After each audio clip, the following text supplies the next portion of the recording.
Good morning.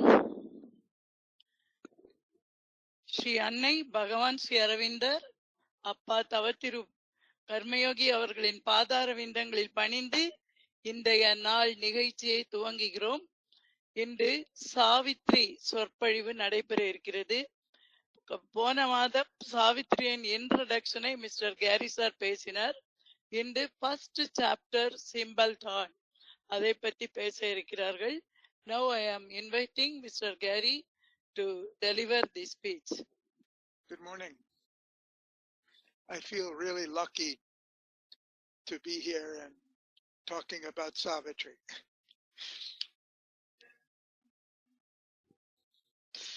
We are all lucky.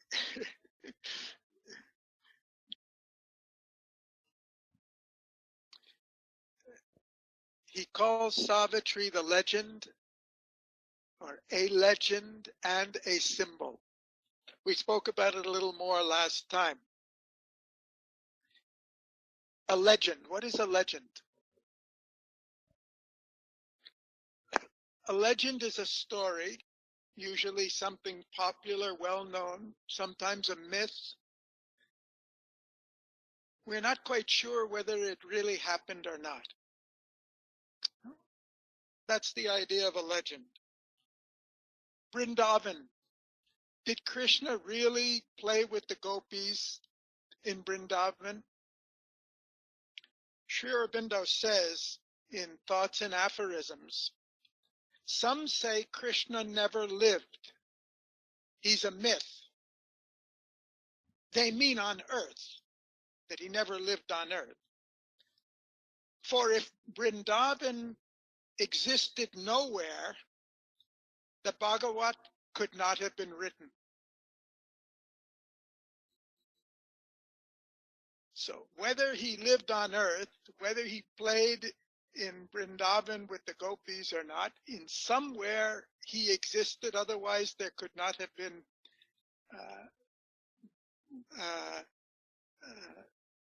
the Purana.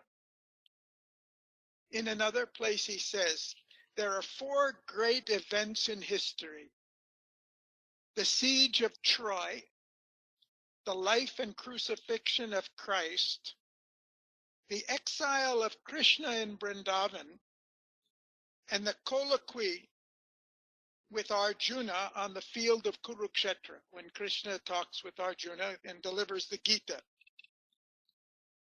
The siege of Troy created Hellas. Hellas means the Greek civilization which changed all of Western world for the last 2,000 years. Whether or not it really existed or not, it changed the whole, the siege of Troy, the Trojan War, was the point at which Greece rose to its prominence. And even though it's a tiny place, we still live in the West by Greek culture. The exile in Vrindavan created devotional religion. Until then, there were many religions. There were yogas, there was spirituality. But the love of God, the love of the devotee of God, was born in Vrindavan. Christ from his cross humanized Europe, took a savage, barbarian Europe and the spread of Christianity, civilized it, humanized it. And the Gita at Kurukshetra will yet liberate humanity. Yet it is said that none of these four events ever happened. So a legend is something where we may not prove that it ever physically happened on earth, but the most important events in history are those things that we know as legends. In fact, when Satprem published his book, Adventure of Consciousness, which Mother had worked with him to write, inspired him to write, and said that Sri Aurobindo was right there sending the inspiration. When the book was finished, Mother said, the legend of the next 1,000 years has been created. somebody, Sri Aurobindo has worked, Sri Aurobindo has written, is all very real. But what will be understood 1,000 years later has been set by this commentary. Kanagi burned Madurai with her anger as the power of the chaste woman. Was it real? It seems, Chandrasekharan told me that there was a statue of Kanagi in Madras, and when Jayalalitha came to power, she had it removed because she thought it was a bad omen for her. And when Karunanidhi came back to power, he restored it. She came again and removed it. Now who has removed? Where is the legend and who has the power? If this is true of a legend, what about a symbol? A symbol is much more than just a story that may have happened and may have changed the world. A symbol is a living thing. A symbol is a living power and presence. And through this set of talks, our goal is to come in contact with the reality of that symbol. This is not a story of something that happened distant in the past. That's the legend. This is a power that he has created and given us in order that we may contact the consciousness that Mother is and the truth of life divine. We often mistake a fact or a symbol for a fact. We often think that the symbol is a fact. Example, money. Oh, I have lots of money now. I've got new rupee notes. We know how valuable they are. Maybe we have bank drafts or securities or anything like that. But the power of money is not the thing. The thing itself doesn't have the power. The power is something behind the currency note that it represents. I've said in the past, if you go to a desert island and you have suitcases full of 2,000 rupee notes, the only thing you can do is burn them in the fire for heat. They have no value to you. The value, and that's, by the way, true of the gold bar as well. What you can do with the gold bar, you can build a little fireplace or a house if you have enough of them. The value is in what it represents. And money represents the productivity of the whole society. It's only a symbol for getting us in touch with what the society has to offer, whether it's products or services or prestige or influence, whatever it may be. But we typically take the symbol as a fact and we miss the significance. Oh, I have Mother's symbol. It's not the ring. It's the power behind the ring that's powerful. In the many rituals that are here in India, one of them in the Vedas is the 7 steps that the married couple take, no? Saptapadi, no? And there are many interpretations of that. What are those 7 steps? I don't know whether this is true or not, but in the Vedas they believed in 7 worlds. The physical, vital, mental, the 4th, and then Satchidananda. But Sri Aurobindo says actually there are 8 if you count the psychic. Without the psychic, life divine is not possible. The Vedic rishis didn't know about the psychic. So I wonder whether the 7 steps should be 8 if we really want. So marriage can take you to moksha, which all of you know, can help you give up and renounce so many things. But maybe it's not, the 7-step marriage can't take you to life divine. So symbols are important. There was a story Appa told me 40 years ago. He read it in a Reader's Digest. True story, not a legend. The story was of some Europeans who were building a railway in South America 150 years ago. And they were going through the Amazon jungle, and the native tribes were resisting this intrusion of the Westerner there, and they attacked the railway workers and killed so many of them. And in the process, they captured a man and his son, who were both workers on the railway. They were Christians. And the tribe took them to the village and tied them up on a stake and put wood around it and got ready to light the fire to burn them to death as a warning to others not to come here.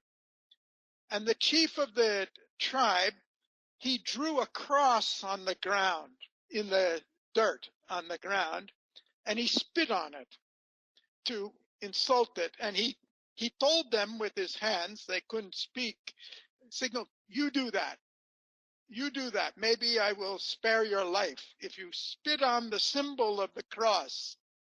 It took a long time for the father and son to figure out what he was saying with his gestures and everything. And finally, the old man figured it out, and he smiled and turned to his son and he laughed. And he said, he thinks that we're willing to spit on the cross just to save our lives. And they started to laugh.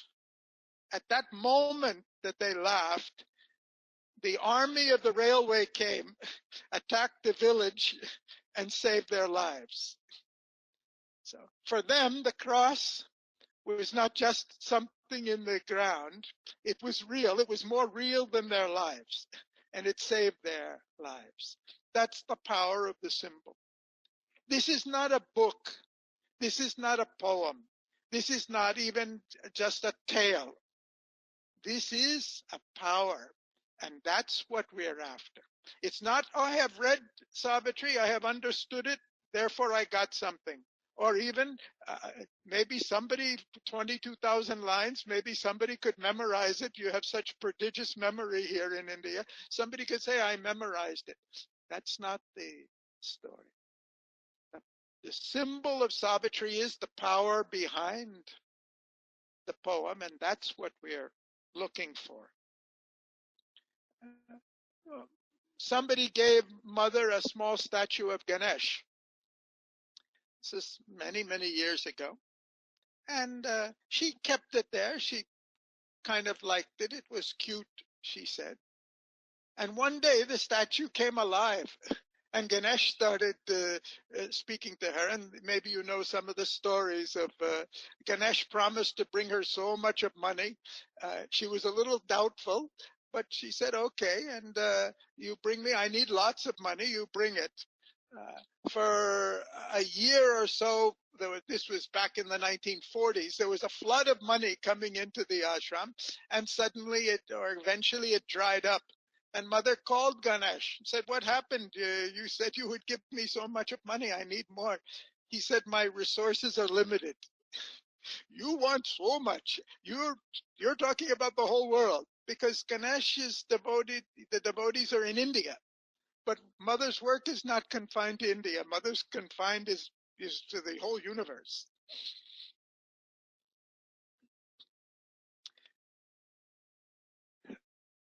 The Indian Hindu tradition, going back to the Vedas, is filled with the power of symbolism. And over the centuries and millennium, though the rituals are remembered, the riks in the Veda are remembered, the real significance, symbolic significance and power has been lost. 110, 115 years ago, Sri Aurobindo started reading the Vedas in search of knowledge about the Indian spiritual tradition. And one day he read about a procession of the gods.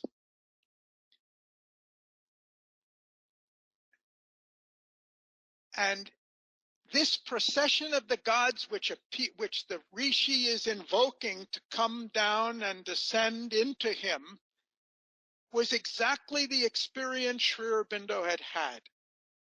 Exactly the same experience. Something written thousands of years ago. But when Sri Aurobindo had this vision of the gods coming in front of him, there was one goddess who he didn't know who it was. He couldn't recognize it. He didn't know who it was. But when he read the hymn from the Veda, the goddess was named. So then he understood it's not just a poem. There was a spiritual experience put in the language of the Veda, the imagery of the Veda, and the purpose of the shlokas was to invoke that experience and that power. And so he wrote The Secret of the Vedas, in which he explained that everything in the Vedas has a dual meaning. It has the exoteric, the external meaning, which is what is remembered and what is taught and what the priests tell to the public and what is taught at home, which is only it's like the currency note, and it has the real spiritual significance that has been forgotten. And it's very interesting, even 100 years later, if you really want to look up the significance of things in the Veda, even on Google, Sri Aurobindo is almost the first one you'll find, because the tradition has just, okay, it's sacred, we know it's the truth, we know it's very valuable, but we don't know what it is, and we don't, let's not go into it. So Sri Aurobindo explained that every image, every term, every shloka had a spiritual inner significance. And he said it goes back to the root meaning of the words. Why cow is sacred in India? Everybody knows, and now it's coming back again. But why the cow is sacred? Why not the horse? Why not the buffalo? Why not something else? No, it's sacred. These are not things to be questioned. We know it's sacred. Sri Aurobindo says that the Sanskrit root of the word cow is go. And the root meaning of go is light. And the root of the word horse, aswa, the root meaning of aswa is force. And Sri Aurobindo said the rishis were not praying to the gods to give them cows and horses. That's the external ritual.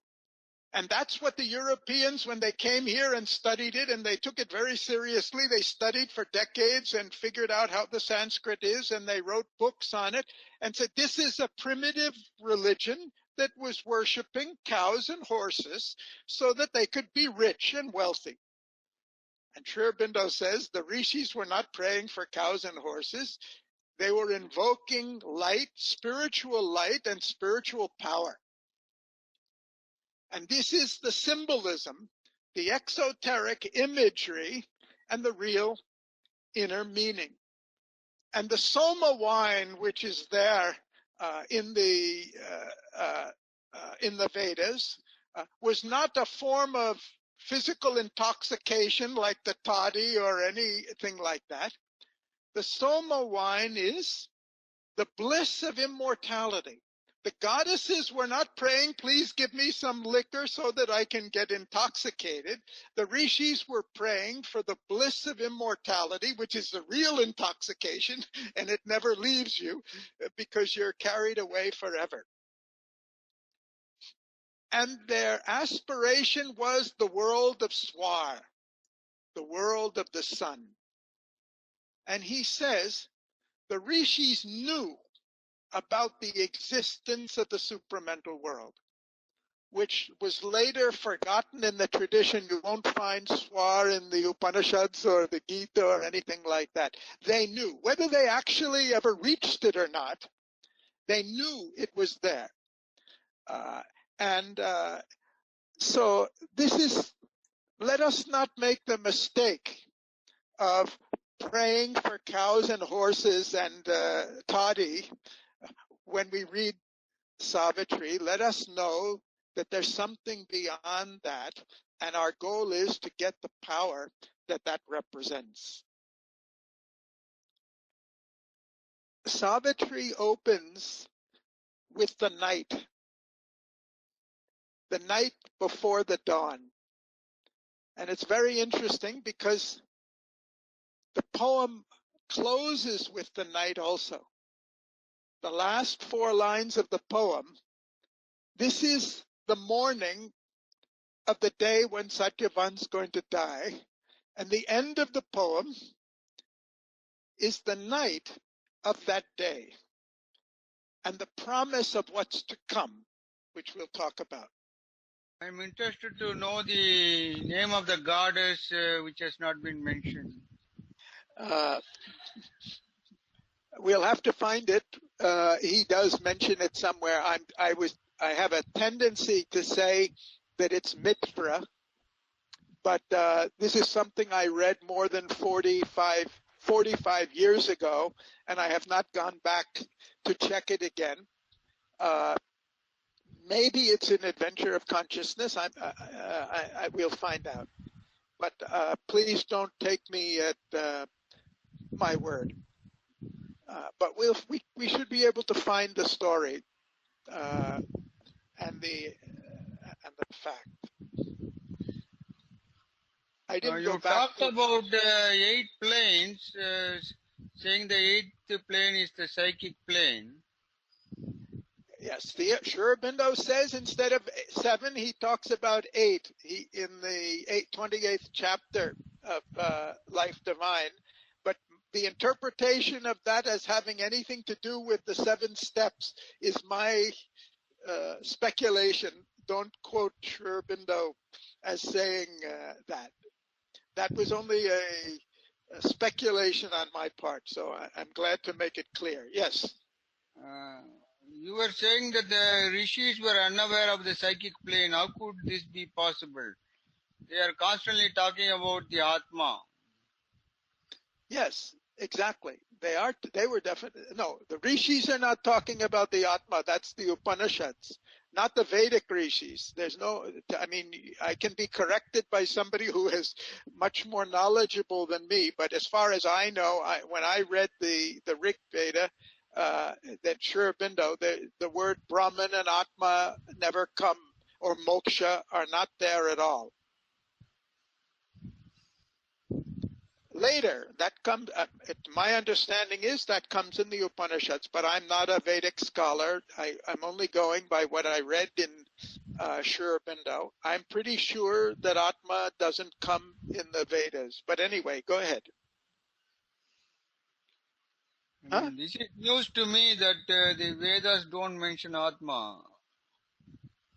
As I say, we better confirm this, and somebody should do some research, or somebody who's much more knowledgeable than I am can say it. But we'll leave that aside for the moment.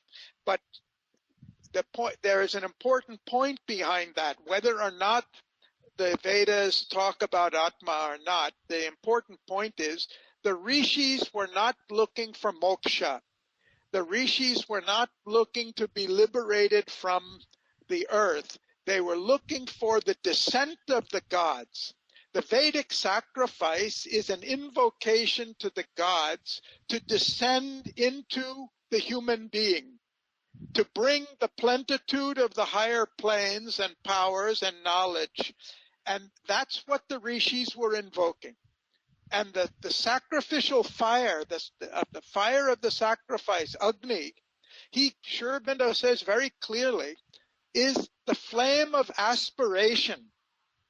The mother writes about it that she wants us to ignite the flame of aspiration in our heart and take all our human impurities and pour them into the fire so that the higher consciousness can descend. And the pavitra is the strainer that the rishis used to strain and purify the soma wine, meaning to purify the impulses, the sensations, the feelings, the vital urges, so that instead of having the human experience, we'll get the divine bliss, the intoxication of immortality. These are the basic images of it. So the goal of the Vedas, as far as it was not to go somewhere, it was to bring the powers of the gods down on earth, which is why Sri Aurobindo gave such importance to the Vedas. It's not clear at all that they had any conception of a divine life or supramental transformation. There's nothing in the Vedas, at least that I have, that Sri Aurobindo has mentioned, that suggests that. But the idea that the goal of spirituality was a perfection of the human experience rather than an escape is the spirit of the Vedas as he described them. So he says it was a very early discovery. The Upanishads went much further, but the spirit of fulfillment in life was there in the Vedas, which is why he cherished it so much, because the original Indian tradition was not turning away from life. It was not a spirituality divorced from life. It was a fulfillment in life. Anyway, Gary, two more questions remain. Okay. You said 7 steps, but you gave only a figure of 6, physical, vital, mental, Sat, Chit, Ananda. 3 plus 3, this only makes 6. In the tradition, the Upanishads, there's the fourth plane, which Sri Aurobindo says is the supramental. But anyway, don't take me too seriously on this. It was a sidelight. I didn't mean to make it a main. Don't quote me on this. I was just trying to indicate that symbols can have even the 7 steps can have a great significance. If my speculation has any truth in it, then missing the 8th step could be very important for the future, because it's the divine life is to do it here. Anyway, the other question I wanted to pose is that you are equating aspiration with a flame, which is very hot and warm. But I am surprised when Appa says that the descent of the psychic consciousness brings about a chilling experience, while aspiration is a warm. Descent of the psychic brings about a chilling experience. What the descent of peace brings on a chilling experience. Peace is the highest spiritual quality of existence, of Sat. But that's the descent. This is in the Vedic tradition, Agni is the first of the gods because he's the first one to come. Because first you light the aspiration, and that aspiration, that sacrifice which Mother has written in her own way, is what we do when we consecrate. Consecration is to light the sacrificial fire and pour everything into it and dissolve all our impurities, desires, attachments, preferences, and all that long list that we know, fears and so forth, so that can be consumed in the fire, purified, and something higher can descend. It's the purity of the aspiration that brings the peace, the psychic peace. which is so cool and wide and vast. And they were constantly calling for, the rishis were calling for vastness, brihat. They were calling for Varana to come and bring in the vastness of his presence into their consciousness and all. So, but Agni, it all starts with Agni. It all starts with aspiration. I mean, I am amused by the contradiction in words. You do something like setting up a flame in order to have a cooling experience. But the flame is the first spark of the supramental truth. That's what that's what he tells us in this canto. He's going to describe it. He's going to start with a spark of the dawn and give us a revelation of what the dawn is a symbol of. So the light, the flame is the first spark of consciousness. The consciousness turned towards the divine. Anyway, maybe after we finish the Savitri, we can do the Vedas, but somebody more knowledgeable than I am, otherwise we have to do a lot of study. Nedumaran had a question. The question is whether the term soul is a symbol or a reality. Huh? Well, all words are symbols. No word is the reality itself. That's clear, no? All thoughts are symbols. So what we call soul, the word soul, the thought of soul, is certainly a symbol.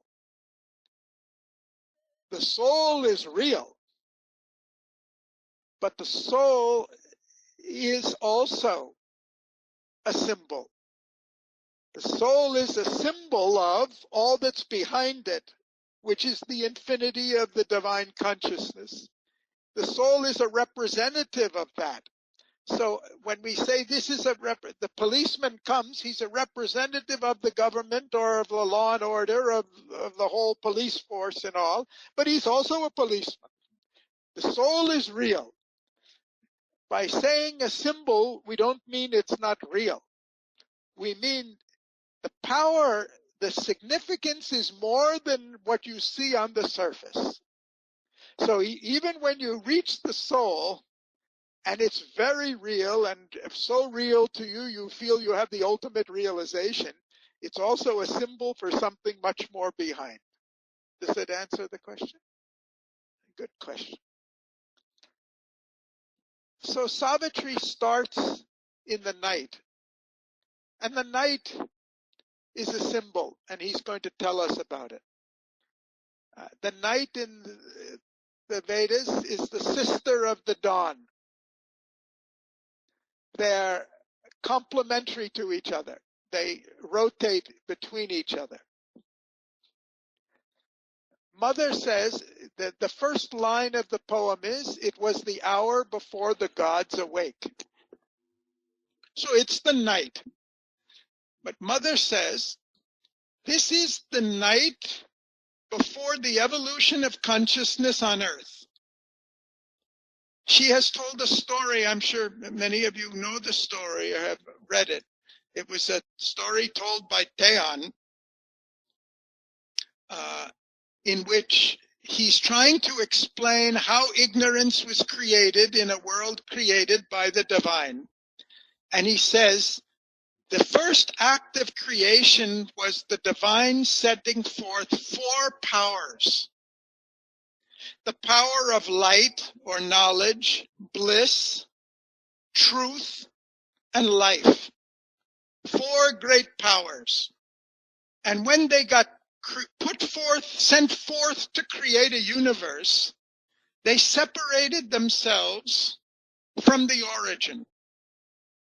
They forgot the origin of which they are only symbols or representatives. And they separated themselves from each other. The reality is all of them as one and all of them as expressions of something else. And what happened when they separated themselves in the act of involution? They became their opposites. They turned into their opposites. The light became darkness, or rather the consciousness became inconscience. The truth became falsehood. The bliss became suffering and pain, and life became death. Mother says this is a legend or a story which has a great deal of truth in it. A truth because all of these emanate from the divine. They're not the opposite of the divine. Even the asuras are the children of Mother, she said. Everything exists in the universe comes from the divine because there's nothing else from which it can come. It's an explanation for how something can appear to be the very opposite of that which we seek, but yet come from that. When it gets separated from its origin, you know that we read something in Mother has said, or Appa has said, or Life Divine has said, and then when we meet somebody, we quote that line out of context to use it as an argument so that we can win an argument over somebody else and show that we know more, or we were right and they were wrong. The act of quoting something out of context in which Mother meant it and said it for our advantage, for the satisfaction of our ego, turns the truth that she said into a falsehood. Naturally. Because the truth is not in the words, the truth is in the consciousness with which it's spoken, which Mother had, but we have lost because I want to win an argument and make that person do what I want. So that's on a miniature scale of how these four powers became turned into their opposites because they got separated from the origin and the truth, the totality of the truth which they represent. So Mother said, then in Theon's story, it's a humorous way of saying, the divine was disturbed by the results. Oh, he did something wrong and it didn't give the results he wanted. So then he sent the gods. He created the gods to come down to repair the damage and help the second emanations to repair the damage so that the world could be, the creation could be better. It's a story. But there's a truth in it. The truth in it is that the creation begins with a plunge into the inconscient. The involution that comes before the evolution is a plunge into the very opposite. The pure consciousness of the divine becomes the inconscient, symbolized here as the night. And the awakening of the gods symbolizes, out of that inconscient, the hidden powers of divinity beginning to emerge. So the poem starts in the midst of the night, before there's any consciousness, when everything seems to be an emptiness or an opposite of the divine intention. So Mother says, Mother has written a book called About Savitri. The images that you see in this presentation, most of the images come from that book. They were paintings by an ashramite named Hutta. Mother inspired her and gave her sketches, and Hutta did the paintings under Mother's guidance. And Mother gave explanations for these lines. And many of the things I'm going to say in this talk, because about Savitri only covers the first canto, we'll be quoting from what Mother said in explanation at the time these paintings. So this painting by Hutta shows the divine sending forth 4 emanations, which then become seeds at the beginning of the creation. So Mother says, night is the symbol of the inconscient, out of which the world arises. So the plunge of the 4 has created the darkness of the inconscient, out of which creation is going to come. And the flame is there. The flame, the divine flame, Agni, is the will that burns even in the inconscient. Even in the inconscient apparent emptiness, the supramental, the divine spark is there. The divine will is there. The supramental is there hidden, even in matter, even in the inconscient. And the dawn is tracing the awakening of that divinity that's buried in the darkness of the night, coming to the surface and showing itself.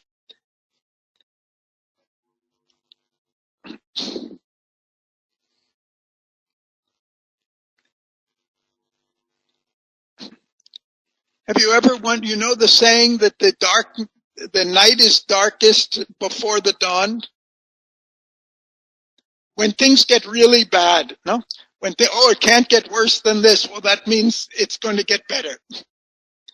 It's a proverb in English. The darkest night is before the dawn, or when things can't get worse, they get better. Does it make any sense? Why should things get worse before they get better? It's out of the deepest darkness. What's hidden in the dark, the good is not the opposite. The light is not the opposite of the darkness. The light is concealed in the darkness. And when you get to the absolute darkness, when it can't get any darker, you're on the verge of the discovery of the hidden light. And that's what the rishis were searching after. They said that the cows of the dawn, we'll talk about it later, are hidden in a cavern buried beneath. And they're praying for the cows of light, the herds of the dawn of light, to emerge from the caverns, emerge from the inconscient and reveal the truth that's there buried. The night is not the opposite. The night is concealing the divine. And the poem starts where everything is concealed. And it's the point of the earth's evolution, the beginning of that evolution is the night before the dawn.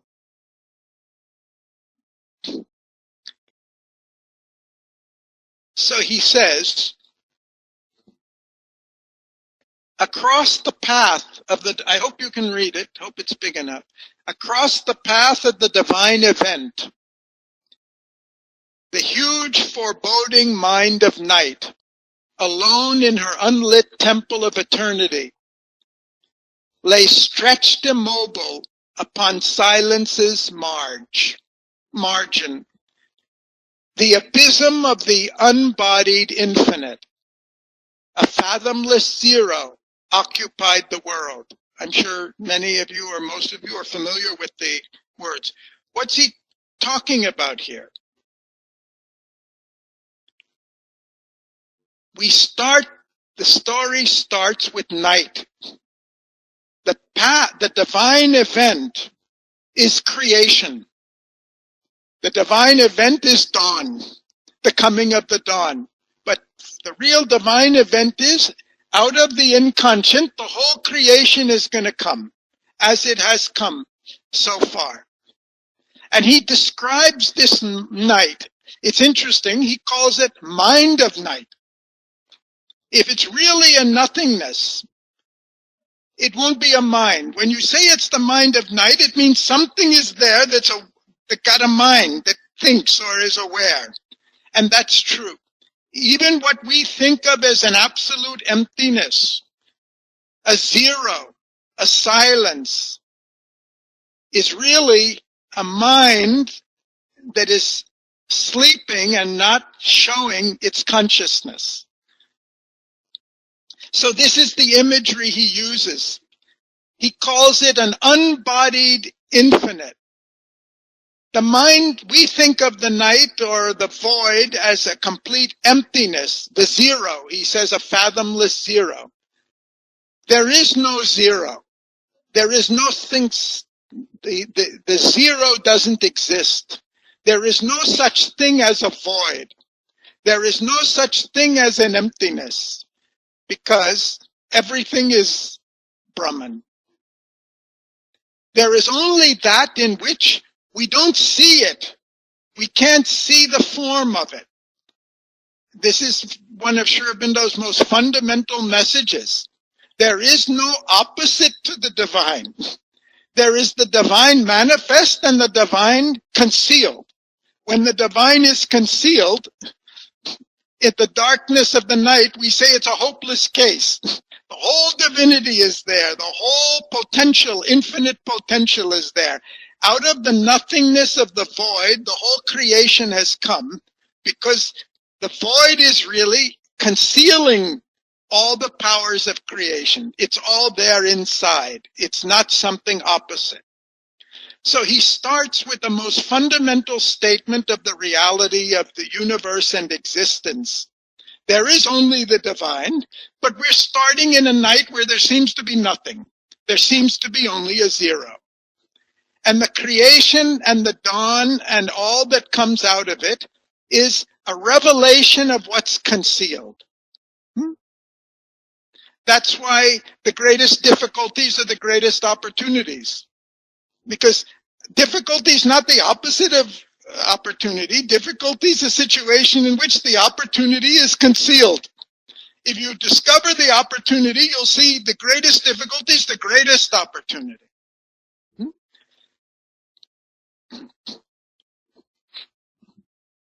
Okay, so this is how the story begins. Then he says, now he tells us, even though it seems to be a zero, a mind of night, a silence, a void, these are nothingness, these are all images he uses for the night or for the inconscient, it's actually not that. There's something awake in the inconscient, in the night. The night is not an emptiness. There's something awake. He says, a power of fallen, boundless self. Boundless self, but fallen, is awake. Between the first and the last, nothingness. First nothingness is the beginning of creation. Last nothingness would be when the universe disappears. Even in the nothingness, there's something that's awake. And that's what he's showing here in the image, if you can see it, of the earth below and the darkness. The earth is in the darkness, but there's some light in the earth which is buried there, which is a reflection of the spiritual light above, which is at the top. And that's what the whole story of the dawn is about. The awakening of that little light buried in the inconscient darkness of the earth, awaking in response to the call and invoking the dawn to come. But he says this fallen self is not thinking of the divine now. It longs to forget itself. It's longing just to be unconscious. He says, recalling the tenebrous womb, dark womb from which it came, it longs to reach its end in vacant naught. It wants to forget itself. Kind of like when you have to get up on a weekday and go to work early morning, and the first sensation of something in you is beginning to wake up. Oh, no, it's too early. I don't want to wake up. I want to go back to sleep. Let me forget all of this. And especially if you've got a problem to solve or a difficult situation to face when you get up, the first thing you want to do is not to get up, not to remember. You want to go back into the sleep. You'd prefer to be unconscious than to be conscious. And he said this is true for the whole universe. The first urge of creation is not to come forward. The first urge is to forget. He said there lurks in the darkness, there lurks an unremembering entity, survivor of a slain and buried past. So think of it this way: when the soul takes birth, the soul doesn't remember its past lives. The soul doesn't even remember it's been in the psychic world bathing in bliss. It has now buried itself in taking a new body, a new physical body in a new birth. It doesn't remember anything. But there's something to remember. There's something that can remember, but it doesn't remember. And Mother says even the avatar, when the avatar takes on a body, it comes later on in the canto, even when the avatar takes a birth as a human, in the beginning the avatar doesn't remember anything about who they are or where they came from. And in Savitri, she only discovers that she's an avatar after marrying Satyavan. She doesn't know it for the first 18 years or however many of her life. So there's buried, even in the inconscient, something, that spark of divinity, but something about it, it's not anxious to come out. It's enjoying the oblivion of not knowing, of just being. And then he says about earth.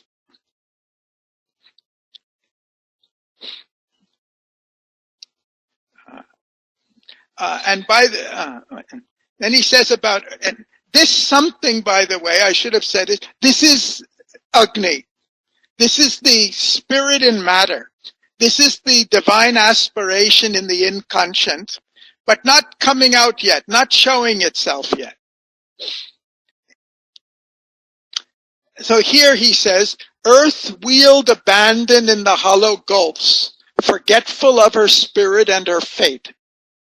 So it's a symbolism of earth before the awakening of consciousness on earth that doesn't remember her fate. Her spirit and her fate is to become the place for a divine life. But she doesn't remember that. She's emerging from the inconscient and hasn't discovered her destiny as divinity. All of this is the introduction. The first page of the poem is the introduction before the dawn. To paint the conditions of the pure inconscient. We don't know who we are. We don't know why we've come. We don't know what our destiny is. Life is challenging. Sometimes we would just like to forget. That's the starting condition. And those who read the poem as find that this first canto, especially the first part about the dawn, is the most difficult portion in the whole book. Some of the other passages are much easier, but this passage about the dawn is the most difficult. And I have a theory, it's only my own theory. When you don't know that you're unconscious, and you don't know what's coming, you don't know what the future's bringing, it's very difficult. You feel the ignorance. When you read the first page of the poem, that's how I feel. I feel I'm totally ignorant. What is he talking about? What's happening? Who's this? Who's that? I don't know anything. I don't know why he's writing this. I don't know what's coming in the poem. And that is human ignorance. That is unconsciousness. And that's our situation. We don't know what we're here for. We don't know what our future is. We don't know what our destiny is, except that Sri Aurobindo and Mother and Appa have told us. But other than that, still we don't know what's going to happen next. So he starts the poem by giving us that experience of a night where you don't know anything, but there's something there. And then the first trace and hint of the dawn. And it comes here.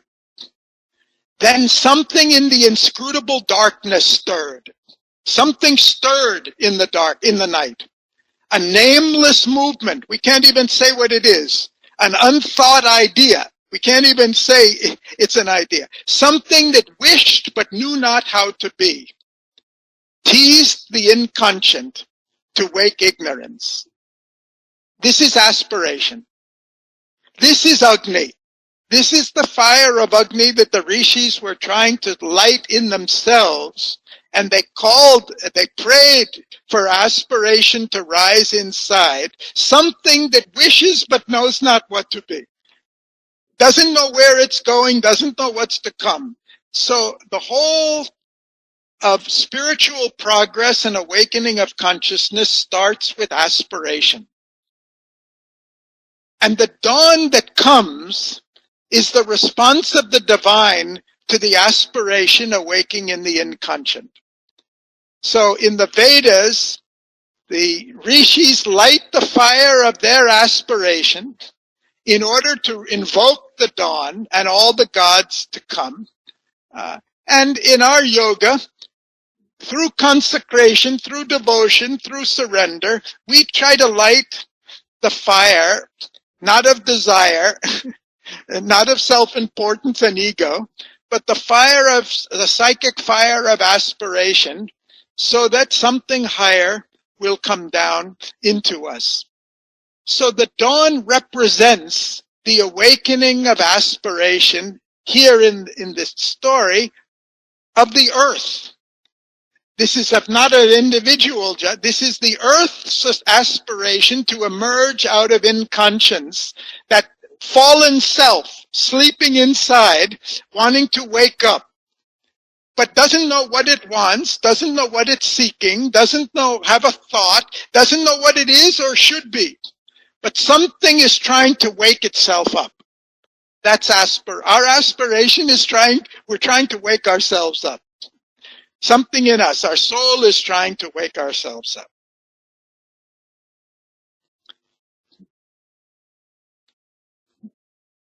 So the dawn comes is the awakening of consciousness. Physically, it comes as the awakening of the consciousness on earth. The birds start to sing again, and where I am, we've got roosters right next door. They start to crow and wake us up. Life comes back. But for us, the spiritual dawn is the awakening of consciousness, the evolution of consciousness. So dawn is the symbol for the awakening of that consciousness. And in the Vedas, dawn is divine. Usha is divine. Because the dawn, I used to always think, I missed it for a long time, that after all, what is the dawn do? Dawn is very nice. It can be very beautiful sometimes, but after all, it brings the day. But the dawn that he's talking about now is not the dawn. The significance of dawn is not because it brings the day. The significance of dawn is because it gives us a hint. It shows us the ultimate goal. The ultimate goal. The dawn is the consort of Surya, Savitri, the sun. What she's trying to bring us and show us is the supramental sun, the world that's coming. the spiritual destiny that's coming. The dawn is not, after all, every day is coming. We know the dawn, now it's going to come the day. The message of the dawn is not day. The message of the dawn is divine life, is the everlasting day with which Savitri ends. So dawn is a symbol. And they understood it in the Vedas. They are invoking the goddess of dawn because they want to see the supramental world, the world of Swar. It's not the daylight they want to see. She's the bringer of the true knowledge. Sri Aurobindo says that the image of the dawn is the most important image in all of the image of the cow is the most important image in all of the Vedas, which the BJP will certainly agree with without knowing why. But he says it's for this reason that the cows are the shining herds of light. They're called in the Vedas the herds of the dawn. And they have been buried in the inconscient, in the caves. They've been stolen by the panis, who are the traffickers in sense desire, the desire and all, buried and hidden. And the rishis are trying to release the herds of light, the truth, the consciousness from their own inconscient and subconscient by invoking the powers. And I quoted from, this is one of Sri Aurobindo's translations from the Vedas. So you can see it, it's very transparent. Our fathers found out the hidden light. The hidden light are the cows of dawn buried in the caves. By the truth of their thoughts, they brought forth the birth of the dawn. It was not cows they wanted. They wanted to release the consciousness so that the spiritual light could come.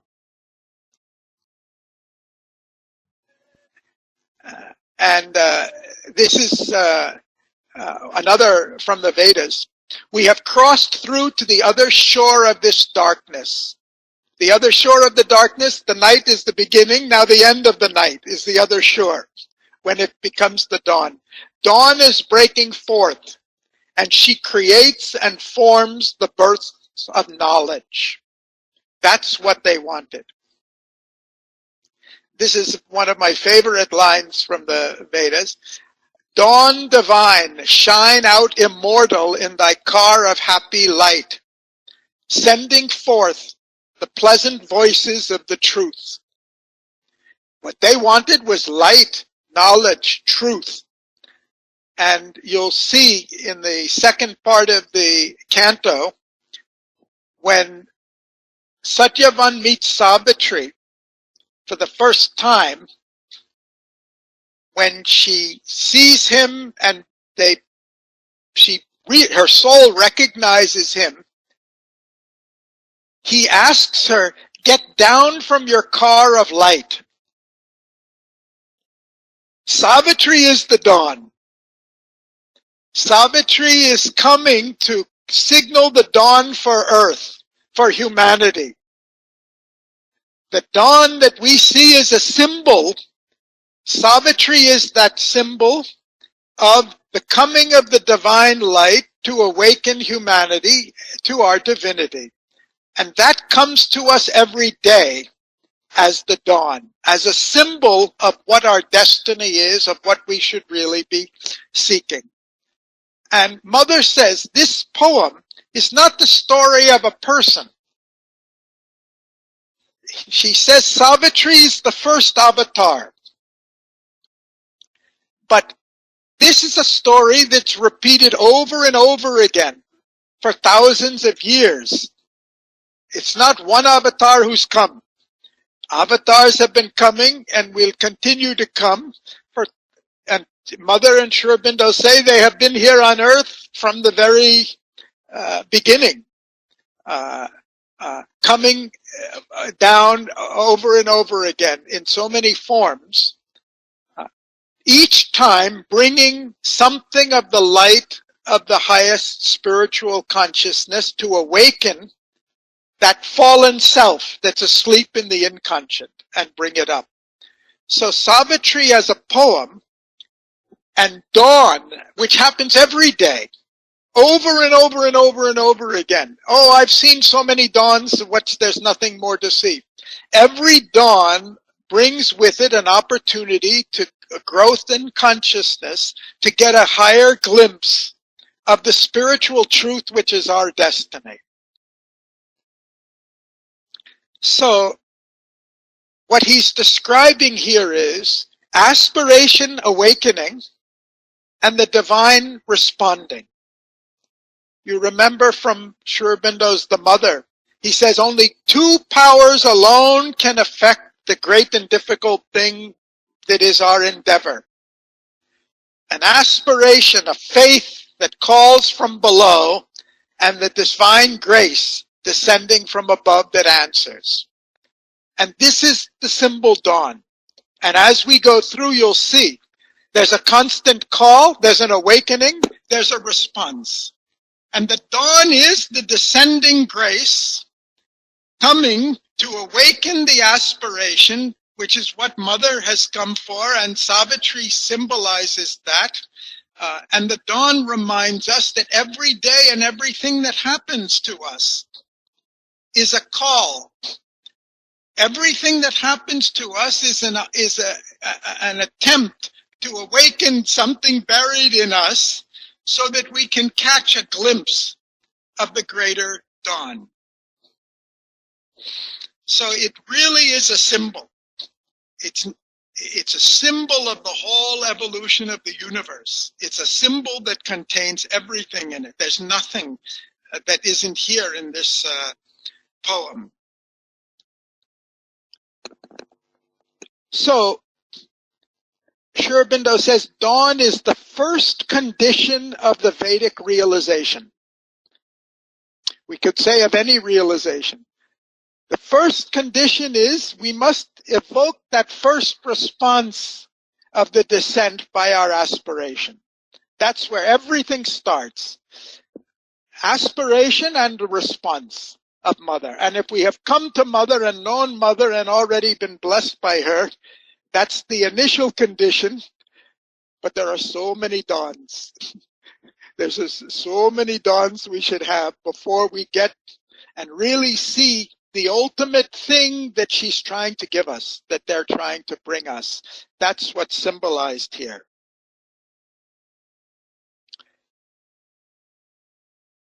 So she's the symbol of the divine light. And interestingly, Usha is also called Aditi, the mother of the gods. The first condition is also the mother of the gods because Usha brings all the other gods. So all the other gods come only after she comes. Out of her birth, the other gods reveal themselves to the rishis. So she's also Aditi. And it's also very interesting in the Vedas that Agni, who's the firstborn, he's only a messenger. Oh, he's just a messenger. He's only here. The gods are the important thing. We just send Agni as a messenger to the gods. But the Vedas also call Agni the father of the gods. He's both the first and the last. Because only by our aspiration the gods can be born. And what we have as a spark of aspiration in us, which is the psychic flame, is not something other than the divine. It is the divine in us. It is Agni in us. So Agni is the divine will. When we have an aspiration for Mother or the divine, it's not our aspiration. It's the awakening of the divinity in us. It's the divine aspiring and calling. Because that's the ultimate truth is the divine below and the divine above. And the sunrise is the divine below awakening and invoking the divine above so that it can come out and manifest itself. And the ultimate goal, objective is the divine life. not the daylight, not just the daylight of the earth that we have today. I hope it's clear, because this is so important, fundamental, because all of his philosophy, the whole poem is symbolized here in this. So if there's any question about the dawn and that's why I'm going very slowly here, because if we get this, then we get the inspiration. We see the whole thing in its perspective. Every dawn can remind us the avatar is descending. Our aspiration should be rising. We shouldn't miss it. We shouldn't sleep through this process. The soul is a portion of God. There's only God. You can't say this is God and there's something that's not God. There's only God. The soul is the symbol, but the real power of God evolving so that it can manifest fully. It's God concealed. When the soul evolves, it becomes the psychic.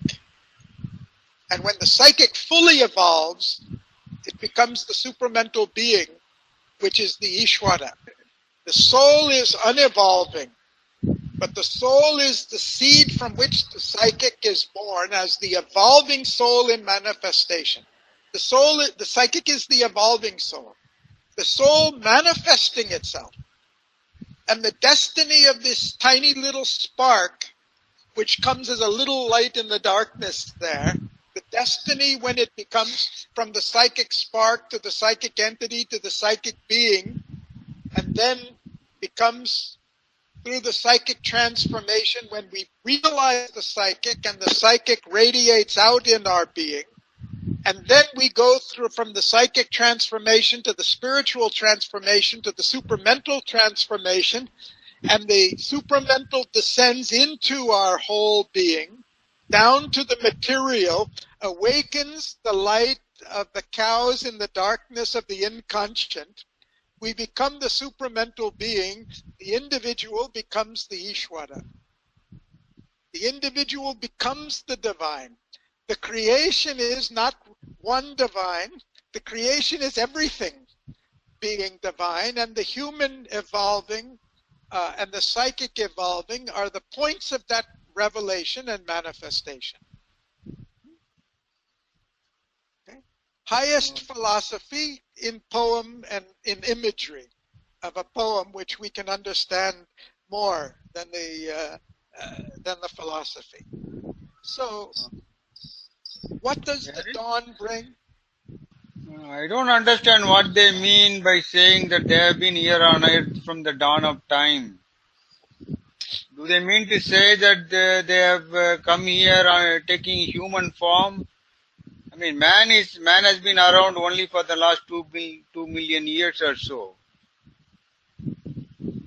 Do they mean to say that they were here even before man arrived on the scene?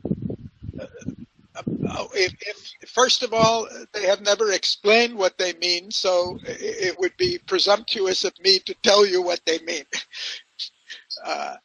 But the fact that they have taken birth so many times is very clear from what Mother has said.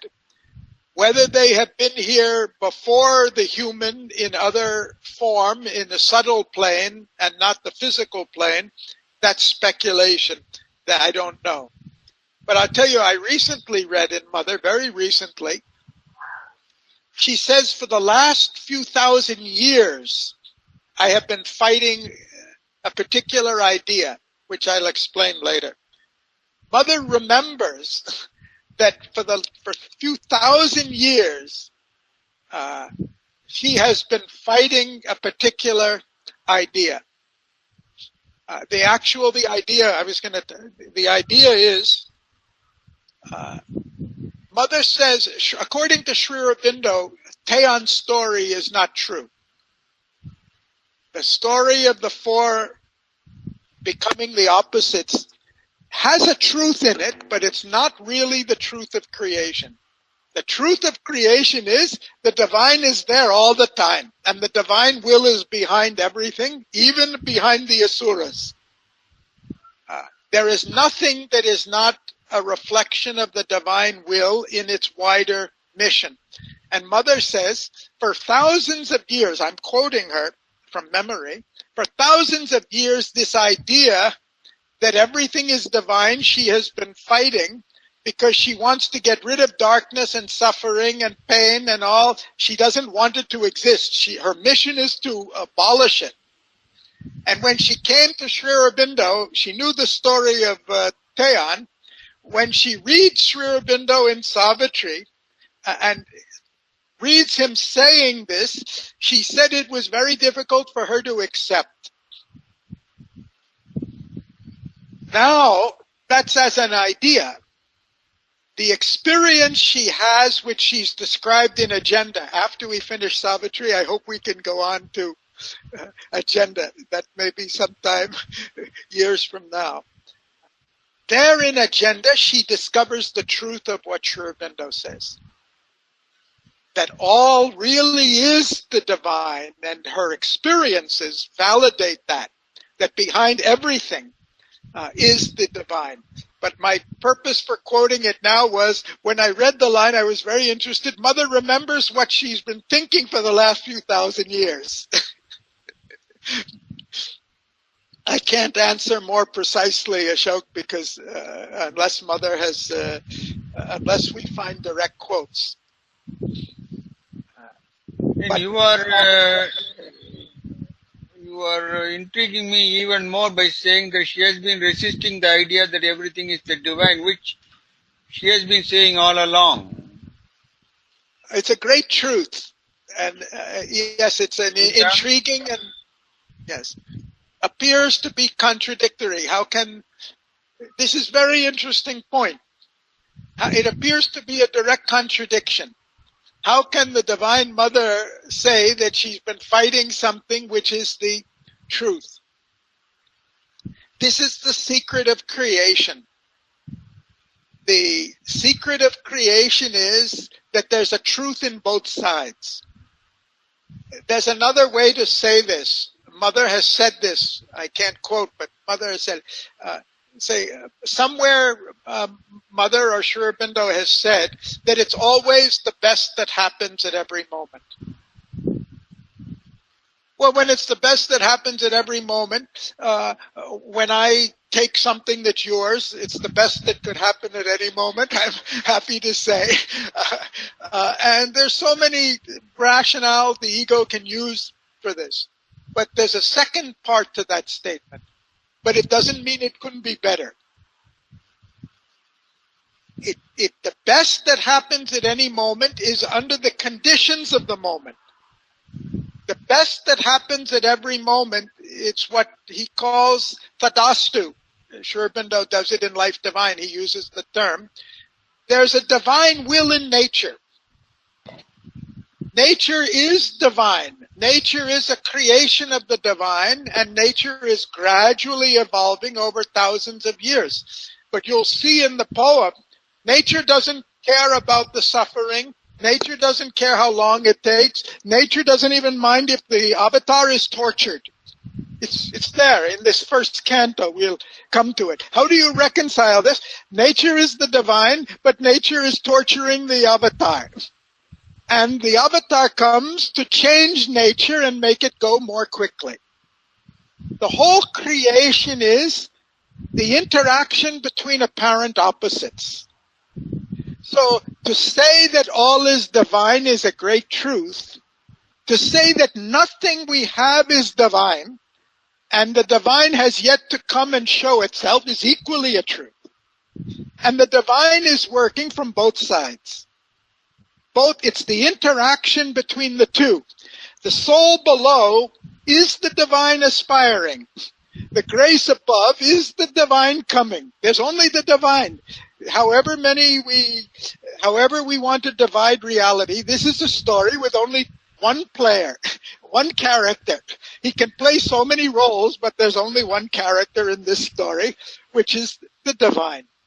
This comes out in the third canto of the first book, in The Secret Knowledge, or the fourth canto, I think it is, when King Aswapati in his yoga, he discovers the secret knowledge, which we'll get to in about 4 months, or 5 months from now, that the whole wide world is only a play between he and she, between Ishwara and Shakti, between the Lord and the Mother. But even if you read what Mother says, Mother and Sri Aurobindo in their own life, they played that complementarity. Mother says, Sri Aurobindo gave me freedom to do anything I wanted, but he just tolerated me.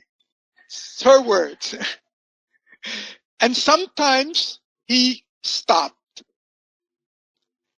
Sometimes he said, like when all the gods were coming down and all miracles were happening in the ashram, he said, no, this is not permissible. The whole world will come to Pondicherry if they see all of this. He stopped it.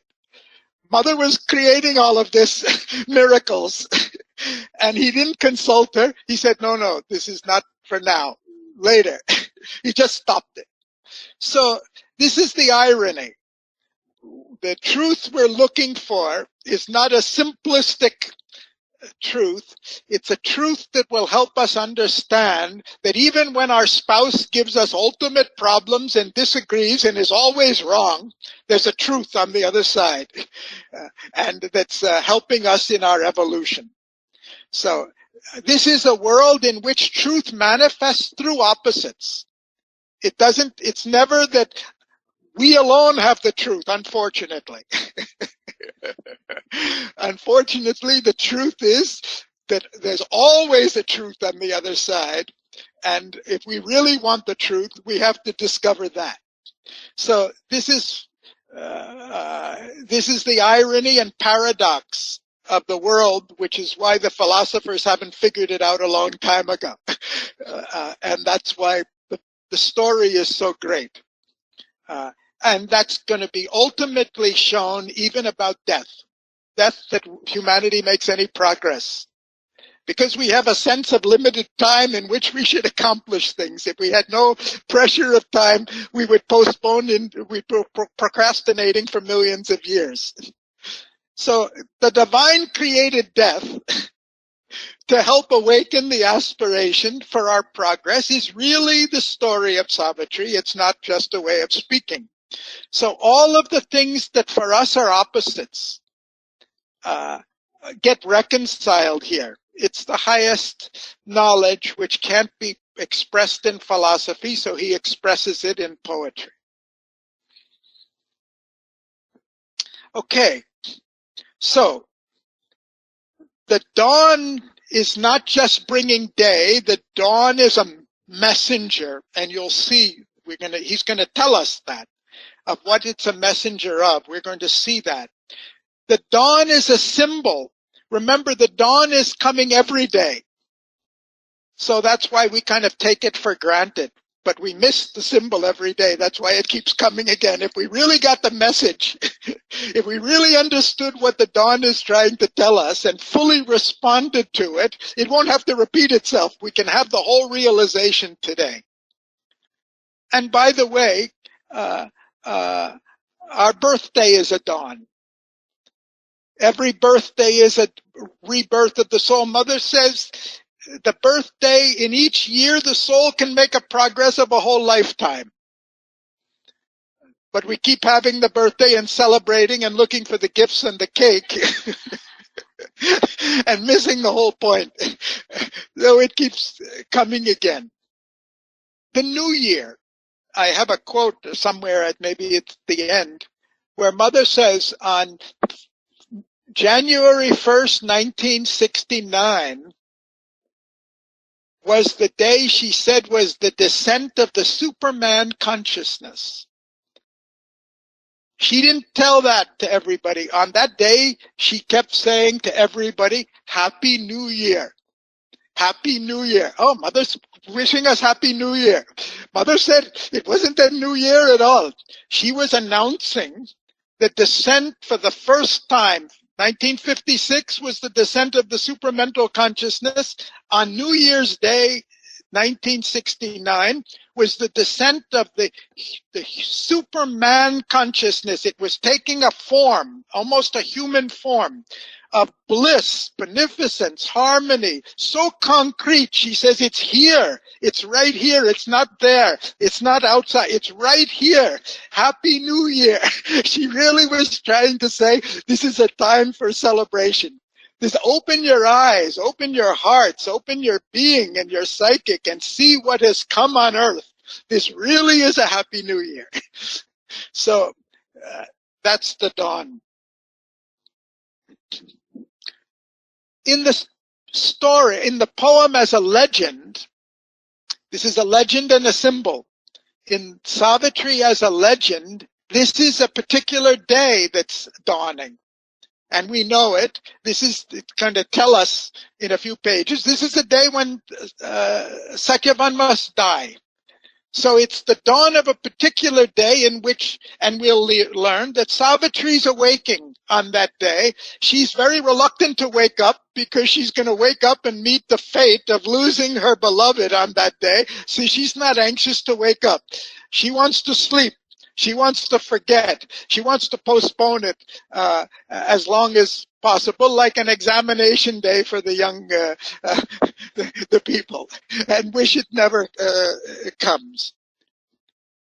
For the soul, the dawn is also a symbol for the reincarnation of the soul, because what he depicts here in this first canto is what the soul goes through every time it takes new birth and forgets what it is, forgets why it came, forgets all that its experience of the past, and gradually has to awaken to its aspiration and remember why it's come here again.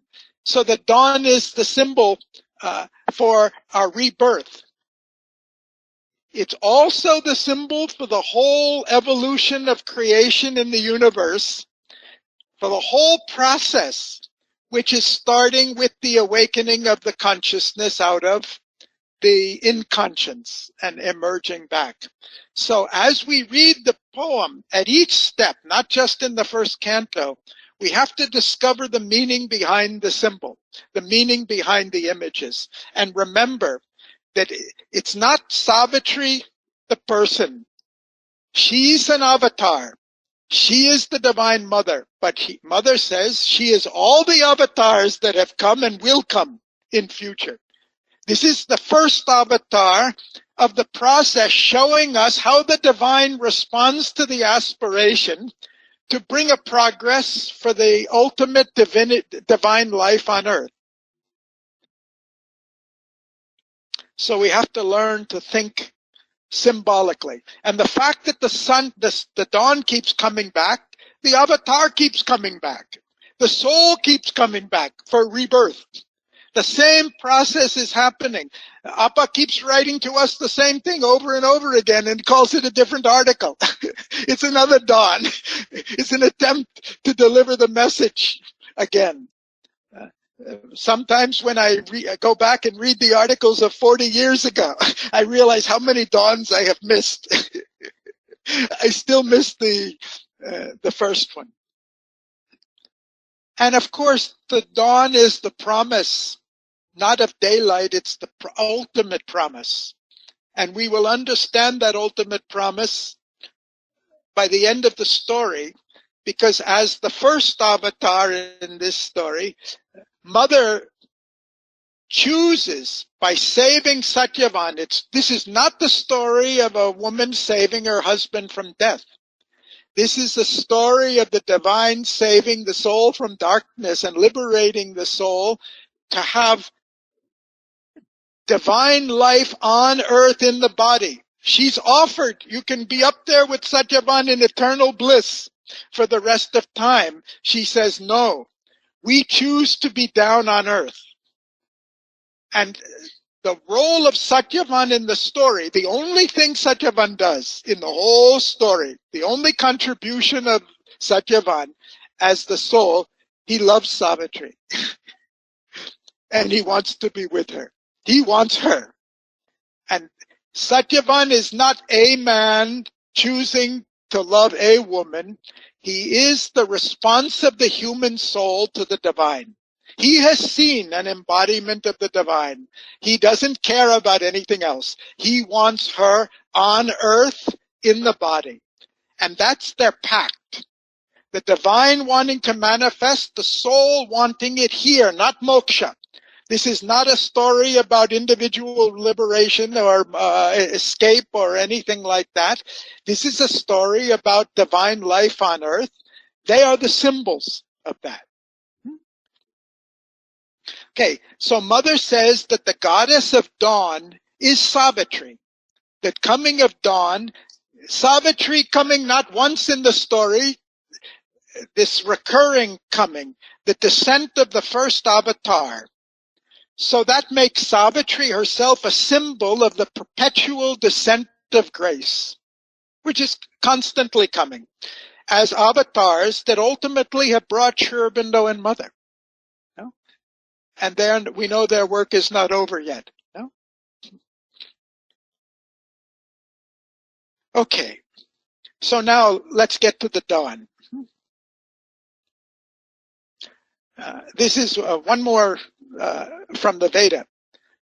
Meet ye the dawn as she shines wide towards you, and with surrender bring forward your complete energy. This is Sri Aurobindo's translation of the Sanskrit. Exalted in heaven is the force to which she rises, establishing the sweetness. She makes the luminous worlds to shine forth, and is a vision of felicity. So dawn's purpose is not to illumine the earth. She's to illumine the luminous worlds, to make us see the divine worlds that want to come down and manifest on earth. All this time I've been watching dawns and missed the whole significance of the dawn for 70 years of my life, of what it really is the symbol of. Okay, so now he's going to describe the awakening of that sleeping consciousness, of that aspiration, which is the call of the dawn. And it's the first, Appa and I had a long discussion on this, and we studied this very carefully because he was wondering, which comes first? Does the aspiration come first, or does the grace come first? We know they're both necessary. We can say that the aspiration itself is the grace awakening from below, but which comes first? In the poem, it's pretty clear. It's the aspiration that comes first. It's this lines here. Something in the inscrutable darkness stirred, a nameless movement, an unthought idea, something that wished but knew not how to. This is the sleeping self, the self that's asleep, something waking in it from deep in the inconscient. That's how important our aspiration is for the fulfillment. And we'll trace the process now. So he says, this is very interesting part. Yes.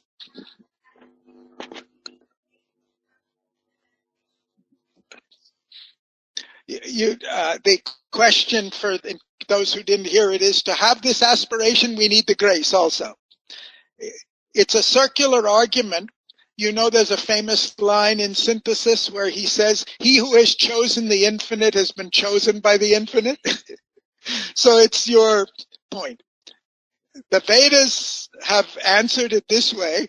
Your aspiration itself is Agni, is the divine will awakening in you. So there's only the divine.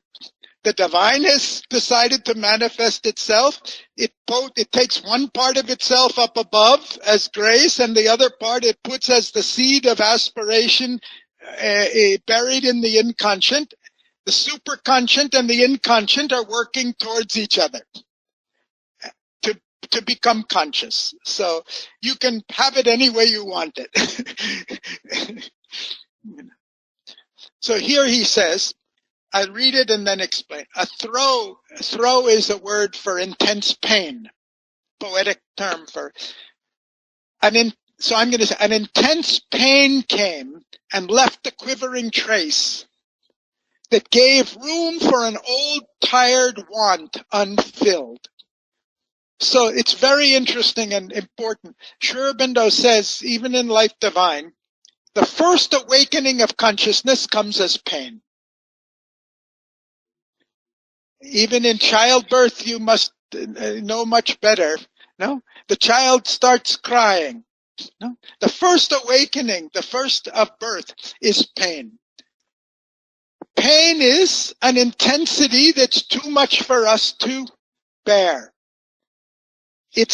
Pain is not a different vibration than bliss, but our capacity to feel the bliss is limited, so we feel the intensity as pain. So the first movement of awakening of consciousness, in this case of the whole earth, and for us also, is pain. So pain is not the opposite to be avoided. We want to avoid it, live in our ivory tower, or be protected from everything. Pain is the coming bliss. Pain comes to awaken our consciousness. So it's there as this. And he says it's imagine the sleeping being in the inconscient. It doesn't suddenly wake up and say, oh, I should aspire for the divine. It comes, something hurts. Something is painful. What is that pain? Why do I hurt? What am I here for? How can I get rid of this pain?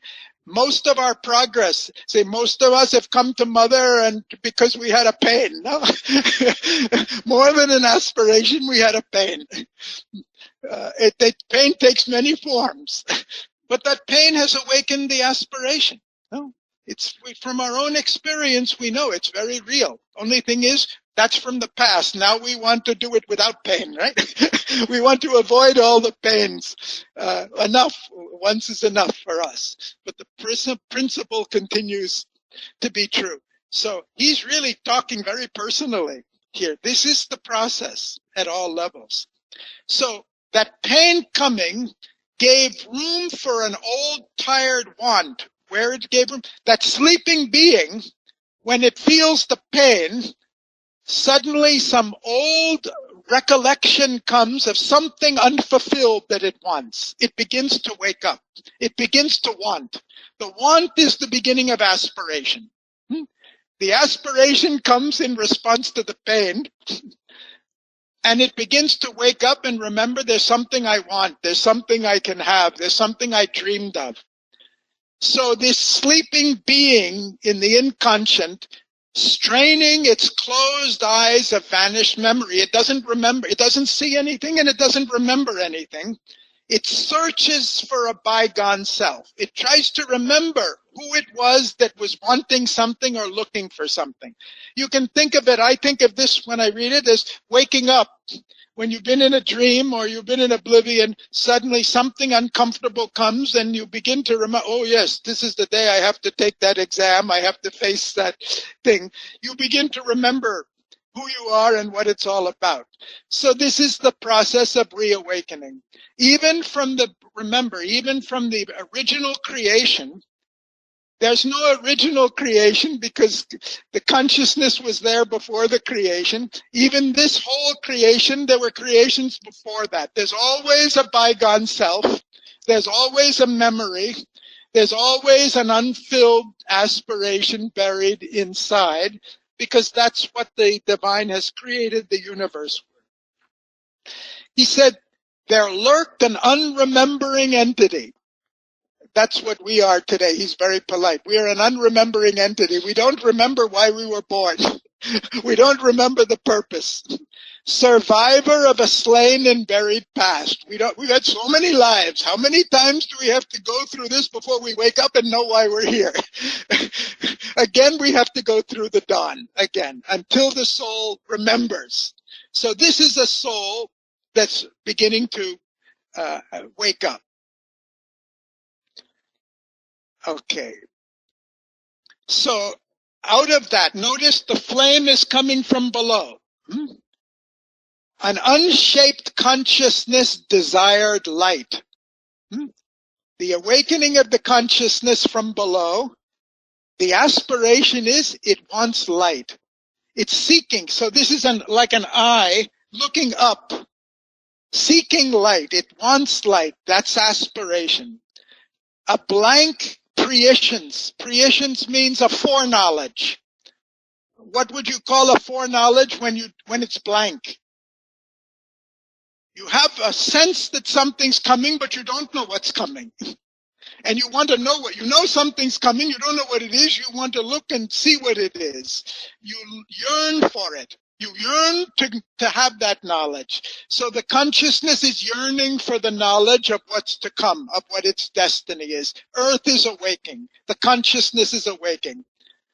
An infant longing clutched the somber vast. Our aspiration is an infant longing. It's a baby's, the baby soul, the spark, the psychic spark aspiring. But it's very interesting. It clutched, the somber vast is the night, the darkness, the inconscient.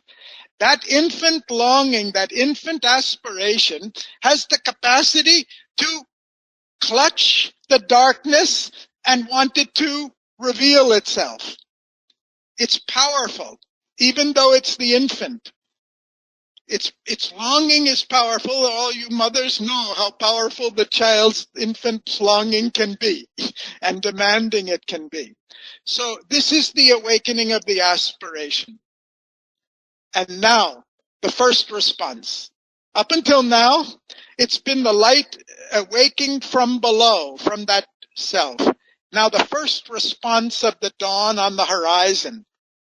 Insensibly somewhere a breach began, a breach in the darkness, a long, lone line of hesitating hue, like a vague smile tempting a desert heart, troubled the far rim of life's obscure sleep. So this is the response. We have an aspiration. The first hint of a response, maybe it was an article that you read in Malanda Jivium or Amudasarabi or something like the first hint, the first glimpse of some promise of something. We don't know what it is. We don't know where it will be. But something is there. What is that? There's a response. We're not alone anymore. There's something that we should seek. This is the dawn. It's that awakening. And of course, I'm skipping many lines and trying to take the lines that show you the central movement. And if you go back, those of you who would like to do it, I'd encourage you to go back and read the canto. I'm not explaining all the lines and all the images because we'd never get through. But I hope that we can set up on the Karma Yogi on KYNet a place with all the lines. And if you have questions about particular lines, you'll be able to write them, raise the questions, or even your answers about what you think it is. And we can, outside of the meetings, we can deal with those lines and clarify and keep it as a record. So anyone who reads later, what does this line mean? What is that? We can answer those things and eventually have a fully annotated version of Savitri, which could give clarity. So I know that we're not covering everything now, but the next main movement, this is the next stage of the dawn coming now, arrived from the other side of boundlessness. First we saw just a breach, a line. Now something is coming. He calls it an eye of deity peered through the dumb deeps. The first rays of the dawn. This is the best picture we could find, but this is already too much of a sun. This is it should have been just the first rays of the dawn are coming down, and we see them in the distance. And it looks like the eye of God looking down into the darkness, looking for something.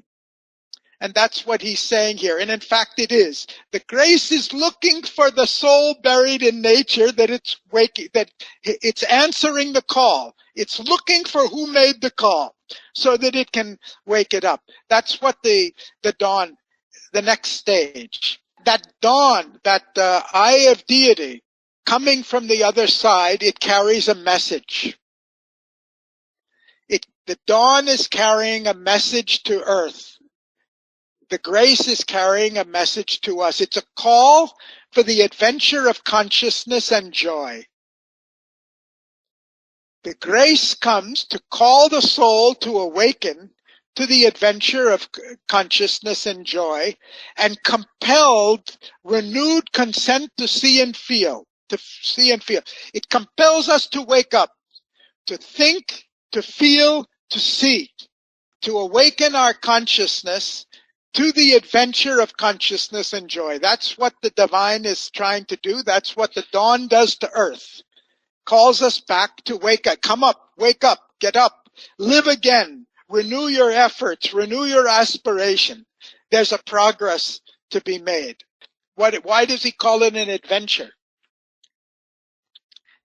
For the soul, this is the adventure. The life is not a punishment. It's not a prison. It's not a mistake. It's not a misfortune. It's not a temporary probation. We have to go through school before we can be free to do what we want. It's not a prison term. It's the adventure of the soul which each of us has taken consciously. We have decided we want to be born. We want to be here on earth. We want to share Satyavan's aspiration for love and divine life on earth. And this is the adventure we have chosen for that. We have chosen.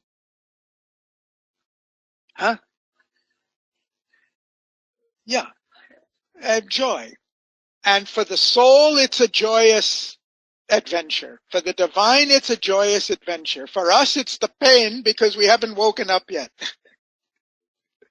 We have to convert the pain into joy. We have to convert the pressure into an adventure. We respond out of pressure very often, only when we're forced to, only when we have to respond out of the call to adventure. Every morning, can we jump out of bed out of the adventure? Now, Savitri, think about it from Savitri's point of view. What's the adventure she's waking up to this morning? This is the day Satyavan must die. She should spring out of bed ready to confront death. No, the ultimate adventure. She's really meeting the ultimate adventure. I think we all have it easy by comparison. We can learn to come up. That's the sunlit path. No? If every day we wake up with the aspiration for the adventure of consciousness and joy to meet the descending dawn, which is Mother's consciousness, we make the progress of a year. We can make it in a day. Clear?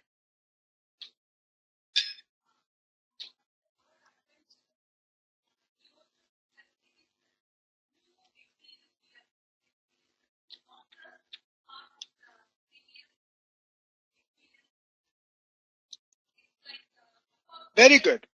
Yes. Even though the dawn is repeating, every dawn brings new opportunity. Nothing exactly. Very good. If we relate to life from the soul, every day is fresh, every movement is fresh, everything we do, even the same cleaning and washing and cooking is fresh. It's always an adventure. Correct. That's the spirit, that's the soul's attitude. That's the spiritual truth. Nothing is repeated for its own sake. It's repeated until we discover the adventure in it. Good. Good. Okay, so the dawn comes with a message.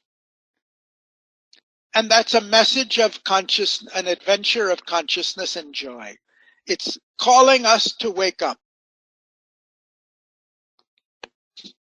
Now you see, it comes with the eye of deity. It's got a message. And now you see the light coming down from above to the soul's aspiration hidden in the unconscious, in the inconscient. No?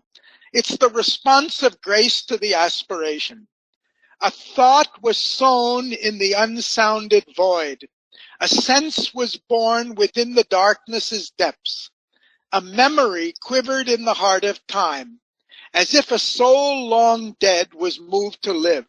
So essentially what he's saying is, the descending dawn awakens thought in us, awakens feeling in us, awakens sense in us, awakens memory in us, so that we can begin to live again or live further. That's the purpose of the grace, to awaken us to the adventure, to renew the effort, to renew the aspiration, to renew the thirst for progress. Okay, so you see the progress now. Now we've got an interaction between the two. And this is what Mother's doing all the time. No? This is all the time. And then he says, a hope stole in that hardly dared to be. Remember, we started in the complete inconscience of night. There's nothing, zero, nothingness, void, emptiness. The first thing we felt was pain. Then an infant longing. Now we've heard a message of adventure, calling us to adventure, which we're very reluctant. An adventure, I don't need any more adventure. I just forget the pain. Now it becomes a hope. The hope comes, it steals in. It's a hope that hardly dared to be. Can I hope? Can I really hope? Is it possible that all my problems are over? Is it possible that grace can come and give me and make all of life an adventure of consciousness and joy? From the distant heaven into a far-off nook, a corner of heaven, comes a miraculous gesture, a slow, miraculous gesture's dim appeal. We've depicted it as a beautiful color in the sky. The color in the sky represents a hope. It's the divine putting forth a beauty, showing us something of a possibility. Oh, you mean that could be for me? That could be for us? The dim, persistent thrill of a transfiguring touch persuaded the inert black quietude. Beauty and wonder disturbed the fields of God. So the sunrise, the dawn, brings a brief glimpse of beauty and wonder as a hope, which is a promise for us. Isn't that what Mother is bringing? She's giving us the promise. She's showing us there are greater dawns to come. That this is, there's something more to look for. There's something more to realize. Even if I've got a house and a car and my children are well married and they've got the jobs and everything's all right, there's still more. There's still more. And there's not just the material things. There can be psychological fulfillment. There can be spiritual progress. There can be peace. There can be delight. There can be harmony. There can be goodness. There can be self-giving. There can be surrender. The dawns are endless. We just got the first little ray. The first ray is a car or a house. And then what happens when the spiritual dawns come? So this is the response of the grace. And then he says, remember, he's a poet, so he's able to portray it in beautiful imagery like he's painting with words. The grace comes like a wandering hand of pale, enchanted light. The dawn comes like a hand of light over the earth that glowed along the fading moment's brink. Why fading moment? Because the dawn is there only for an instant. The beauty comes for an instant and then suddenly it disappears. It doesn't stay there for a long time. So for a minute, and it shows, fixed with gold panel and opalescent hinge, a gate of dreams, ajar on mystery's verge. So the dawn comes as a hand of light, pushing aside the darkness and revealing a golden gate with opal-colored hinges of a gate of dreams. We see there the dream of a glorious future. There's a gate. We don't know what is behind the gate. It's opening the gate. The light is opening and giving us a glimpse of glorious future. You know, Sri Aurobindo has said that if mankind ever knew what was waiting, if he ever really had a vision for what's waiting, he won't wait for a minute. You know the quote, no? The beauty, the joy, the splendor, and all. The dawn comes to give us the glimpse. The dawn is not trying to hide anything. The problem is we've got our eyes so fixed shut. How to see the dawn with the eyes shut? The hand is there.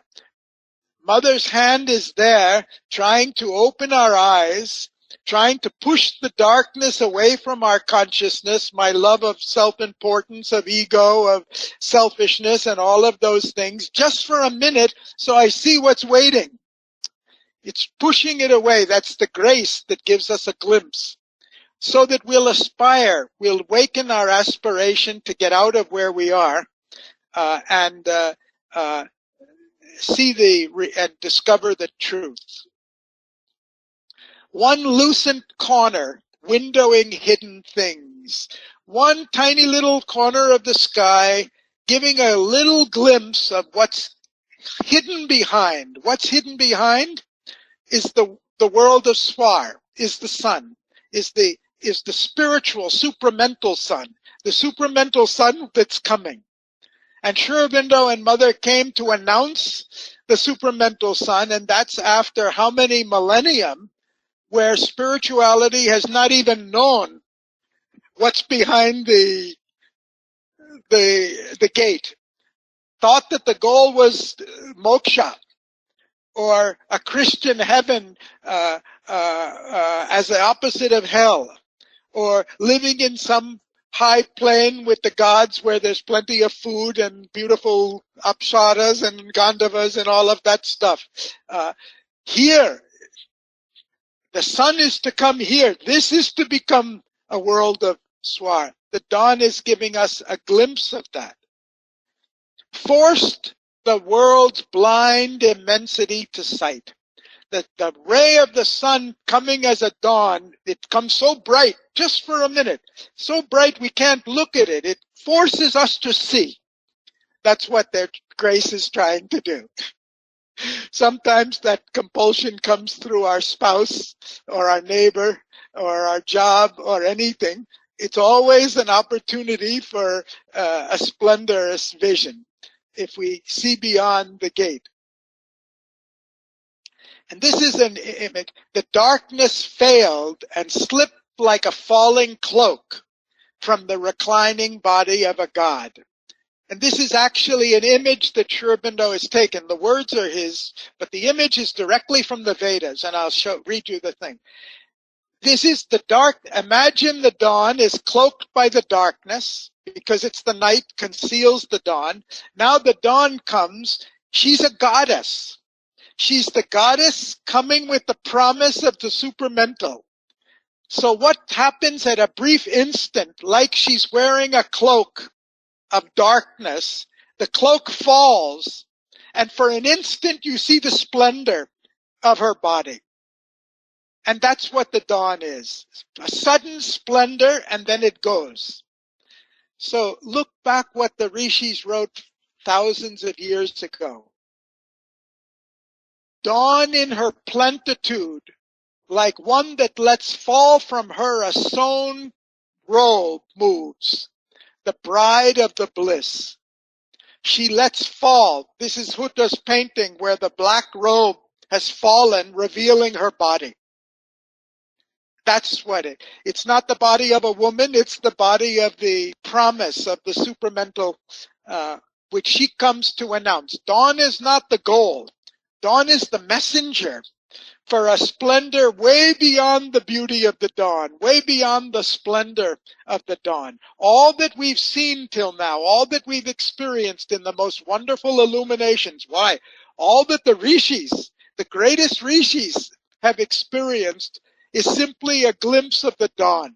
It's not the world. It's not the sun. It's not the supramental. It's not the supramental life that's coming. That's something much greater. This is only a hint of what is to come. This is from what Sri Aurobindo has written from the Vedas.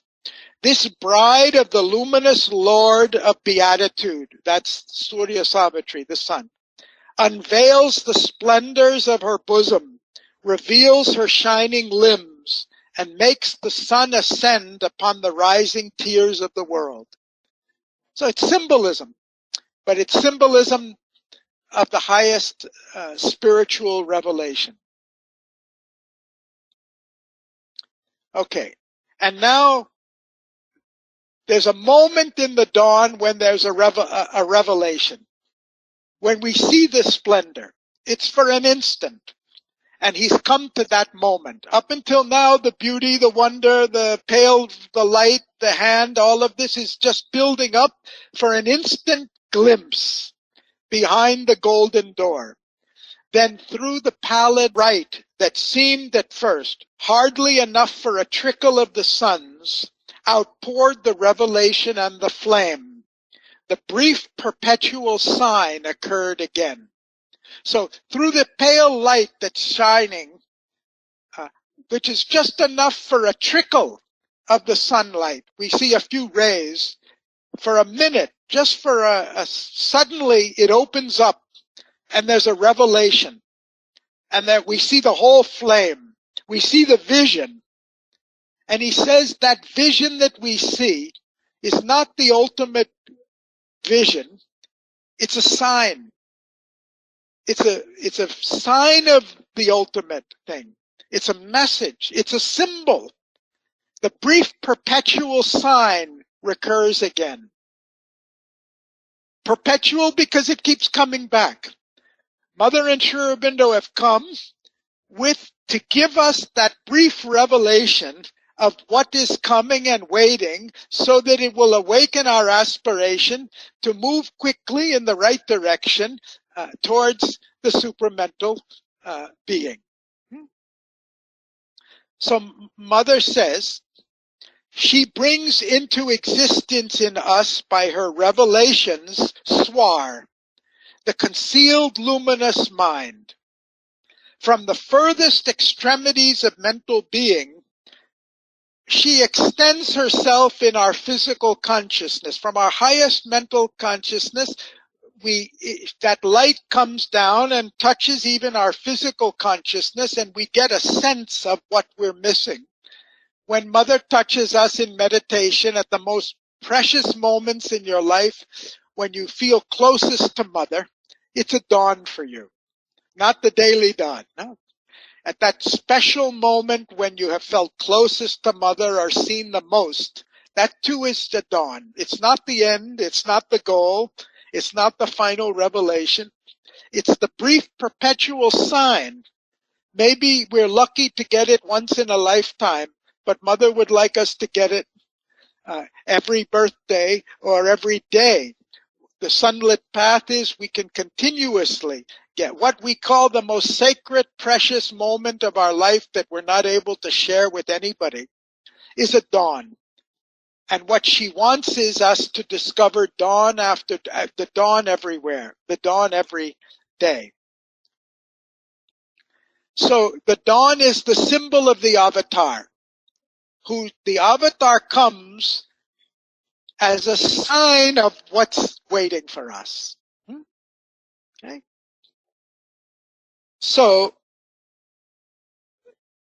dawn is the hour of God. Every dawn, every time it becomes dawn for us, it's an hour of God with that potential. So he says all can be done just at this point. So far he's discussing the sunrise, the dawn. Suddenly he puts in this line. It doesn't seem to fit with the rest of the flow. He's described the awakening of aspiration. He's described the dawn coming, the light showing, the sign coming, and suddenly he says, all can be done if the God touches there, meaning at the dawn. At that time of the dawn, it's not just you get a promise. If we're fully responsive, if we're fully receptive, if our aspiration is fully awake, at that moment, everything can be accomplished. And that's what he calls the hour of God. So listen, I quoted from his hour of God. There are moments when the Spirit moves among men, and the breath of the Lord is abroad upon the waters of our being. These are periods when even a little effort produces great results and changes destiny. Okay, so the brief perpetual sign has recurred. Now, what is it a sign of? He's going to tell us.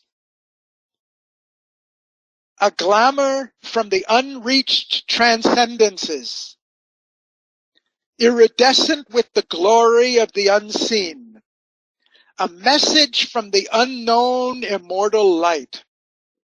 Dawn built her aura of magnificent hues and buried its seed of grandeur in the hours. So what the dawn comes to reveal to us is something from the unreached transcendent.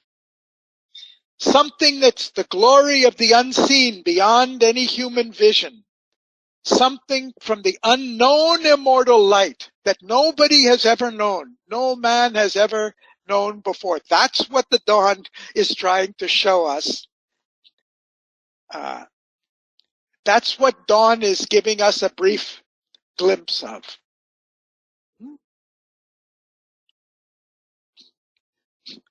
And that message of the dawn becomes a vision of the goddess.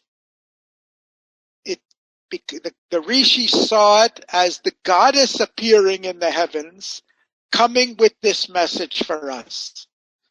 So he says, for a brief instant, visitor, the Godhead shone. An instant's visitor, just for an instant, the Godhead shows herself. The Divine Mother, Aditi, the Mother of the Gods, the Goddess. On life's thin border a while the vision stood, and bent over earth's pondering forehead curved. So now, it's not just a message. The goddess is coming down to earth. We're not finished with the dawn yet. The dawn is not just showing in the sky. The dawn is coming down to earth to awaken the aspiration on the earth. And the rishis saw it as the goddess coming down. That's how the poem is. We're not finished with the dawn yet. We've seen the message, and now it's coming down to not just show it in the sky, not just something we read in the book, something we feel in our being and see in our lives. That is why the avatar comes down. That's why Savitri came down. That's why Mother and Shribana didn't come down to write a book of philosophy, so we got the message, oh yes, supramental world is coming, psychic transformation, spiritual transformation, supramental transformation, now I know everything. No. They came down to walk on the earth, to awaken the aspiration of the earth, to make it happen, and make it happen sooner. So they're not content with writing a message in the sky.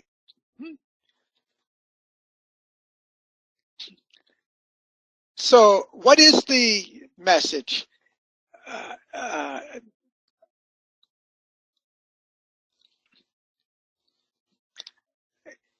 It's a message about a myth. The dawn comes to tell us about a significant myth. It's a myth of the greatness of spiritual dawns. It's not the dawn of a day. This message comes to tell us about the greatness of spiritual dawns, which is the evolution of consciousness. And if Savitri came, she came as the first to tell us of the greatness of avatars to come and revelations to come, as Mother and Sri Aurobindo came to tell us of the divine life that is to come. And this is the message of the dawn. There is always something beyond the greatest revelation we see. So in the poem, he paints it as a message in the sky.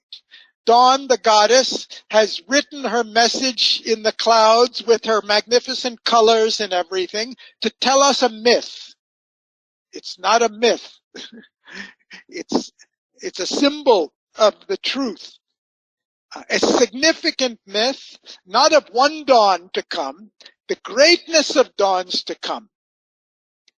And when we get to the last canto of the last book, in the book 12, when they return to Earth, the last line of the last word in the last line of the poem is about the dawns to come, a greater dawn.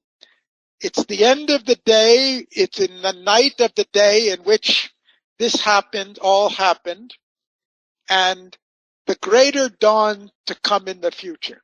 Every dawn is the promise of a greater dawn to come in the future. So Satyavan being saved by Savitri is not the end of this story. It's a promise of that she has brought him back to life, the soul back to life. It's a promise of divine life to come in future, of much greater dawns to come.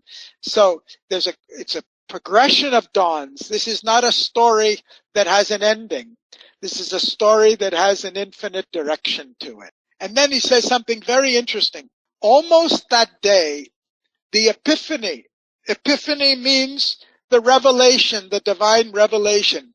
Almost that day, the epiphany was disclosed. Dawn, when she came, she almost disclosed the whole truth. It's a very special day. She almost disclosed the whole truth of the future that she's been a symbol of. And that's what Sri Aurobindo and Mother coming. They have really almost disclosed the epiphany as far as it can reach words, as far as it could come into our human consciousness. They have told us. They've really just not given us a promise of something better. They have really indicated what's coming in the future. And the dawn is doing that. A lonely splendor from the invisible goal, which we can't see. The avatar comes to show us the splendor of a goal which we can't see because we're not conscious enough. And the goddess comes, a face of rapturous calm. He calls it infinity's center. This face of the goddess is not of a finite, limited thing. It's the center of infinity. We see the center because what's coming is infinite. And the goddess is not a finite goddess. She's a symbol for the revelation of the infinite that's trying to reveal itself. A form from far beatitudes seemed to near. So the goddess is coming down near to us to awaken earth as Mother has come. She's the goddess, Dawn, ambassadrix. She's the ambassador between eternity and change, between the transcendent above and the change below.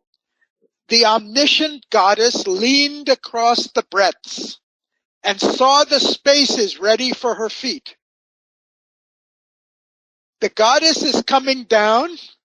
She's looking at the earth and where she will step, bringing down the grace and awakening the aspiration of the earth. This is what Mother has done. This is what Savitri did in the story. This is what the grace is doing all the time. And then I find this next line is one of the most interesting in the story, in this canto for me. Once she half looked behind for her veiled son, then thoughtful went to her immortal work. Why did she look behind? The dawn is coming down. The goddess is coming down. She turns behind to look at the sun. I thought it was really interesting when I thought about it. Why did she turn around? See, Mother has explained that each of the gods thinks they are God. they think of themselves as complete in themselves. They all come from the divine. They think of themselves as the divine. This dawn that's coming, this avatar that's coming knows she's only a messenger. The splendor is the sun. She looks behind because she remembers that she's only announcing the splendor of the sun to come. So she's reminding us, I'm only the messenger, I'm only the goddess, but what's to come is something unimaginable. How the poetry is very significant. Nothing he writes is accidental. Nothing is just words. Everything has its significance. And how much, you see, he could have told us all of this in Life Divine in prose, but it won't be so real. This is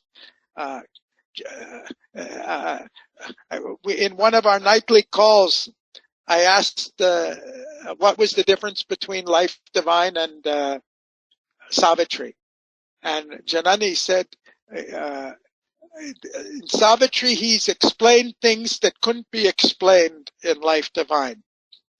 I said, there's nothing wrong with that. You can say that's true, I'd say.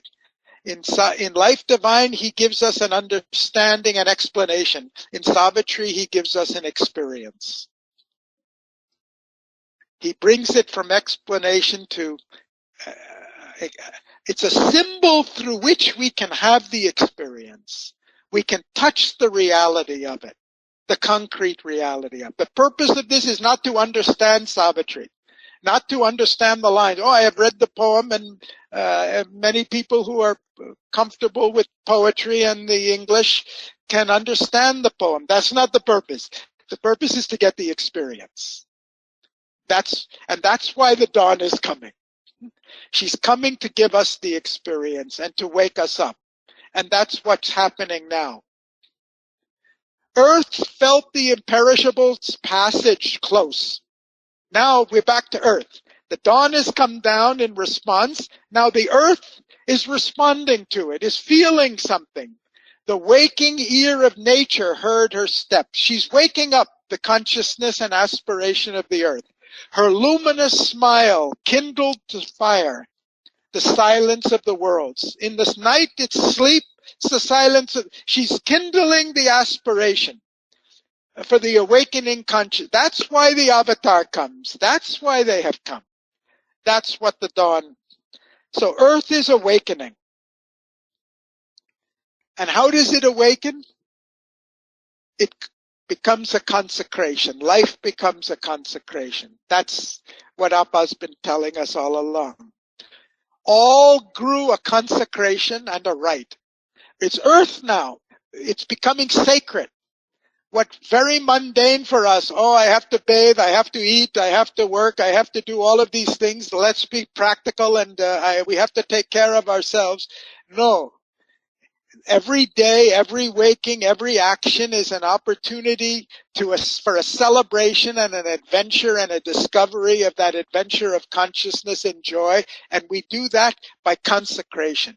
So nature is responding to the dawn by a consecration and a rite. Air was a vibrant link between earth and heaven. A great priestly wind. The wind becomes a priest chanting the sacred truths and failed upon the altar hills, the mountains. The hills become altars to a divine sacrifice. The high boughs of the trees prayed in a revealing sky. So the whole of earth, nature wakens and responds to the descent of the divinity on earth. And then I've skipped many lines. As the ray comes down to earth, not just in the sky. Now the rays of the dawn come down and touch the earth. Our prostrate soil, the light that bore the awakening ray. That's what the avatar comes for. Not to give us an understanding, not to give us a promise. It comes down to awaken. It's the awakening ray, awakening the consciousness buried in the inconscient. And then he says, here where our half-lit ignorance skirts the gulfs. Now he's talking about Earth where we are. We're in a half-lit ignorance where our half-lit ignorance can never, we see darkness all around us. Everything's in ignorance. It can only take us a little way. He calls it the dumb bosom of the ambiguous Earth. Our Earth is dumb, ignorant. Here too the vision and the prophetic gleam, even on Earth, not just in the sky, not just for the rishis, not just in the higher planes. Here on Earth, it lit into miracles, common, meaningless shapes. We get the vision that see, even the things on Earth are divine. We get the vision, we get the glimpse that there's a divine purpose and meaning in the things on Earth. And then just as we think we're glimpsing something very precious and valuable, it suddenly disappears. The dawn, just at the moment when we think we're seeing something so beautiful, so magnificent, it just suddenly vanishes. The divine afflatus, the afflatus is the revelation, it spent, it withdrew, unwanted, fading from the mortal's range. Just at the point when it comes, when Earth is consecrating, when we're thrilling with the joy and the message and the adventure, then suddenly it's gone. And Mother explains why.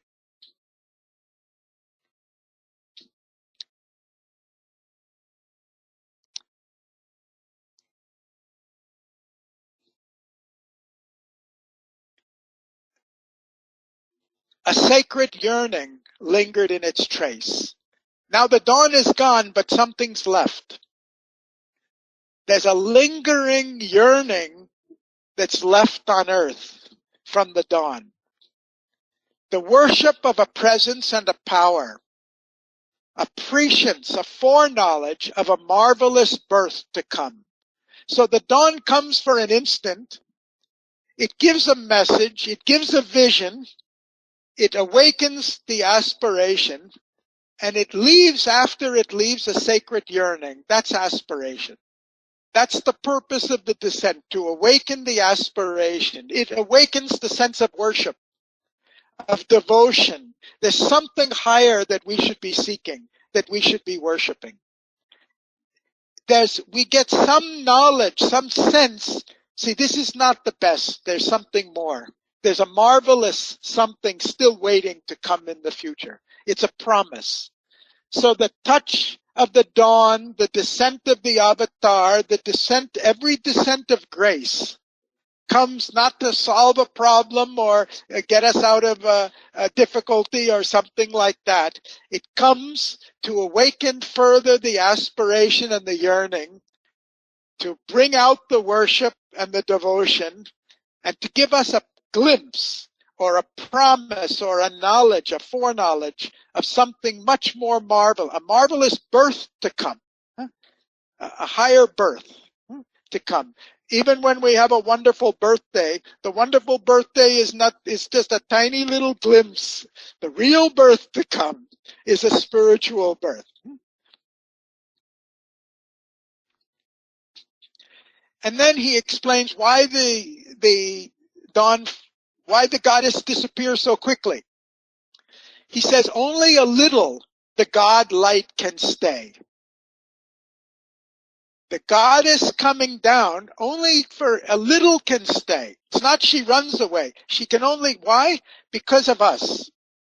Spiritual beauty illumining human sight lines with its passion and mystery matter's mask and squanders eternity on a beat of time. So the God light comes down to earth, illumines even the earth life, even matter. Even matter's mask. Why is matter's mask? Because matter is a mask for the divine. Matter is the divine. Matter is Satchidananda. But when the dawn, when our spiritual opening comes, we begin to see even mundane things have a divine significance behind them. And he says, this is a line Appa's been quoting very frequently in the last 1 year, and squanders eternity on a beat of time. Why squanders eternity on a beat of time? The God light comes down with its infinite, and in each moment, it gives all of itself. It doesn't give a little here and a little there. It's there in Life Divine, in the chapter on pure existence, where he says, the whole of Brahman is there even in every infinitesimal. As the whole Brahman is there in every infinitesimal thing, the whole of eternity is there in every moment, in every beat of time. Which means a single beat of time, anything can be accomplished. Because the whole of eternity is there. Why it takes a long time for something to happen? It takes a long time for something to happen, for our aspiration to wake up, for our receptivity. But when things happen, they come like that, no? They suddenly happen. They suddenly happen in a huge way. Not just very gradually. Suddenly everything happens. That's the revelation in the beat of time, in that instant moment, how much is there. How much is waiting, concealed behind. And that's what they want of us. They want us to discover the eternity in each moment, behind each moment, and the infinity behind each finite thing. Okay, but he says only a little the God light can stay. And Mother's going to explain why. By the way, when I read this line, I was thinking of Darcy's Tolerable. When Bingley comes up to him and says, why don't you dance with Elizabeth? It's the dawn. He's offered the end result, total fulfillment of his highest aspiration, which he doesn't even know about yet. He's not even able to voice it as an aspiration yet. And what does he do? He calls her tolerable. So that's the dawn, and that's his response to the dawn. And because of his response to the dawn when it comes, he has to spend the rest of the year running after Wickham and Lydia and being abused and everything else, because he has not responded to the dawn as it was meant. That's the receptivity. That's our part.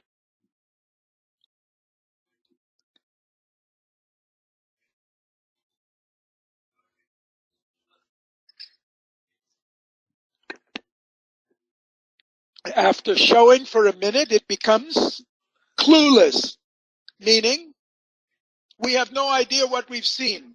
No, Darcy had no idea what he's seen, but don't you see there was a seed awakened in him? That tolerable was a dawn for him. It touched him, especially when she laughed, I think. Later on, you could rewrite the symbol dawn as Darcy's awakening. This was the moment when the light touched. At the next dance, he notices her eyes. No? Later, he notices her cheerfulness. Then he discovers her goodness and affection for her sister. Later, he's shocked to find out that she's not after him and his money.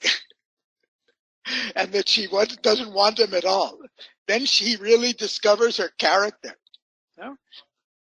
Yes, it's an adventure of consciousness and joy, except he wasn't enjoying it too much until the end. And then he discovers her strength when Lady Catherine comes and tries to browbeat her. It's the same process. It's an awakening of consciousness. He discovers his darkness. He discovers all the things he should give up. But his response is why the God light cannot stay very long. And in the story, I made a list. It'll come to it. Somewhere I made the list of all the, when Mrs. Bennet asked Mr. Bennet to go and call on Bingley, he resents it and he plays a trick. No? The initial, when Darcy comes to Longbourn with Bingley, she gets frustrated and says, I wish they wouldn't come anymore. No? Kitty resents it when Lydia is taken to Brighton. But it's actually, for Kitty, Lydia's going to Brighton, ends up taking Kitty to Pemberley. After Darcy's marriage with Lizzie, Kitty becomes a frequent visitor to, it was all because of Lydia going to Brighton that happened. When Lizzie sees Darcy at Pemberley, she wants to run away. No? So our response to the first light is very often tolerable or something worse than that.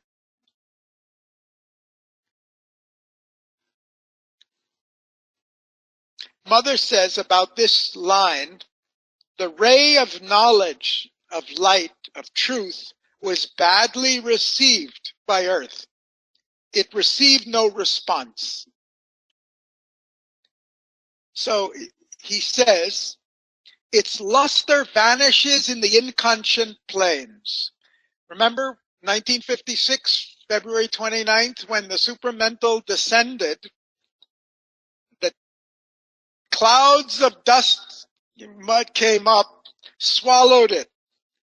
Its luster vanishes in the inconscient planes.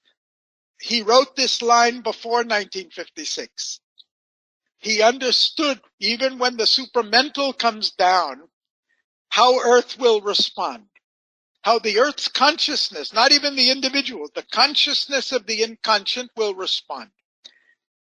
This is the process. It's a universal process. It's not just Darcy's temperament. That transitory glow of magic fire, that's the dawn, so now dissolved in bright accustomed air. So the dawn, which has come for a spiritual vision, dissolves into ordinary daylight, accustomed air. The message ceased. Message is gone. And waned the messenger. The messenger is gone. She looked no more at our mortality. Dawn turns away. She goes back to her heavens. There was the common light of earthly day. So this is the response. Mother says there must be a response of receptivity in order for the descent to remain. This has happened many times. This is a symbol also. This is a continuous symbol. Every time the grace comes down and touches and awakens something, there's an insufficient receptivity. It can't stay. It goes back. It comes again. It comes every day. It comes as every descent. It comes as every spiritual experience. It comes as every avatar. It comes as every time we get an illumination and then forget it the next minute. She said, now this is what Mother has said, now this time there is a response. This time meaning when they have come, when the supramental has come down, this time there is a response from the Earth's consciousness. Something seems ready for the beginning of the change, not the end of the change, for the beginning of the change. And remember, in February 29th, 1956, hardly nobody in Pondicherry, nobody in the ashram knew what had happened. She said a few people in the world got some glimpse of something, not knowing what. The supramental has come down. Nobody knows it except her mother. She only told 4 years later. She told Satprem 4 years later, this is what happened. Nobody knew. In 1969, when the Superman consciousness descended, she said a few people sensed something, a few people not in Bondi, somewhere in the world sensed something had come down, something had happened. That's a big difference between the world rising up in receptivity and being aware. Even if 12 people have sensed it, it could have come. So something is beginning to change in the world. We have to be attentive, awake. When that happens, even the smallest thing becomes a living miracle. I'm quoting Mother. The atmosphere of Earth is too contrary to the magnificence of the Supreme Consciousness. So the inconscient veils it immediately. And this is what Mother said in 1956, about 56, about the supramental power. It came down in torrents of light, wonderful light, force and power. Big waves of deep blue inconscience rose up from the earth and swallowed it. This is why things take so much time here. There is too much unconsciousness in the response that veils the earth, what earth has absorbed. Earth has received it, but we have received it, but it's buried. We're not conscious of what we have received. And then the last portion of this is the first half of the canto, and we're going to stop here. Earth awakens and returns to the normal life. This is the day beginning. This is life emerging. Once more, the rumor of the speed of life pursued the cycles of her blinded quest. All sprang to their unvarying daily acts. All the animals, all the life forms, and all the people. And leader here with his uncertain mind, that's the human, that's us, alone who stares at the future's covered face. We're the only species on Earth who looks to the future. All the other animals, they just live unthinkingly. We look to the future. We look for change. We look for something more. We think about it. We aspire for it. Man lifted up the burden of his fate. So this is the end of the dawn, the awakening of life, which we will learn at the end of the canto of the day when Satyavan must die. And then the rest of the canto is Savitri waking up. And we'll see when Savitri wakes up, she goes through a similar process of trying not to wake up, of gradually remembering, of feeling the pain, of having the revelation of her spiritual revelation because she has discovered she's the Divine Mother, and of coming to the task, preparing her for the task of meeting death, confronting death on the day that Satyavan must die. I had ambitiously thought of finishing the whole canto, but we finished about 2/3 of it, but this is a good place to stop. But even though we've run over time, if there's anybody who wants to ask any question or any comment, we can take it. Sir, Sriranjani has raised a question. Shall I read it? Please. Can we actually say Bhumi inviting Dasi to Longbourn to rent the estate as the symbol of the dawn even before the dawn? See, this process, you can start the dawn at any point. As he starts in the poem, he shows you 10 points. When did the dawn actually start? It's a movement. They're coming to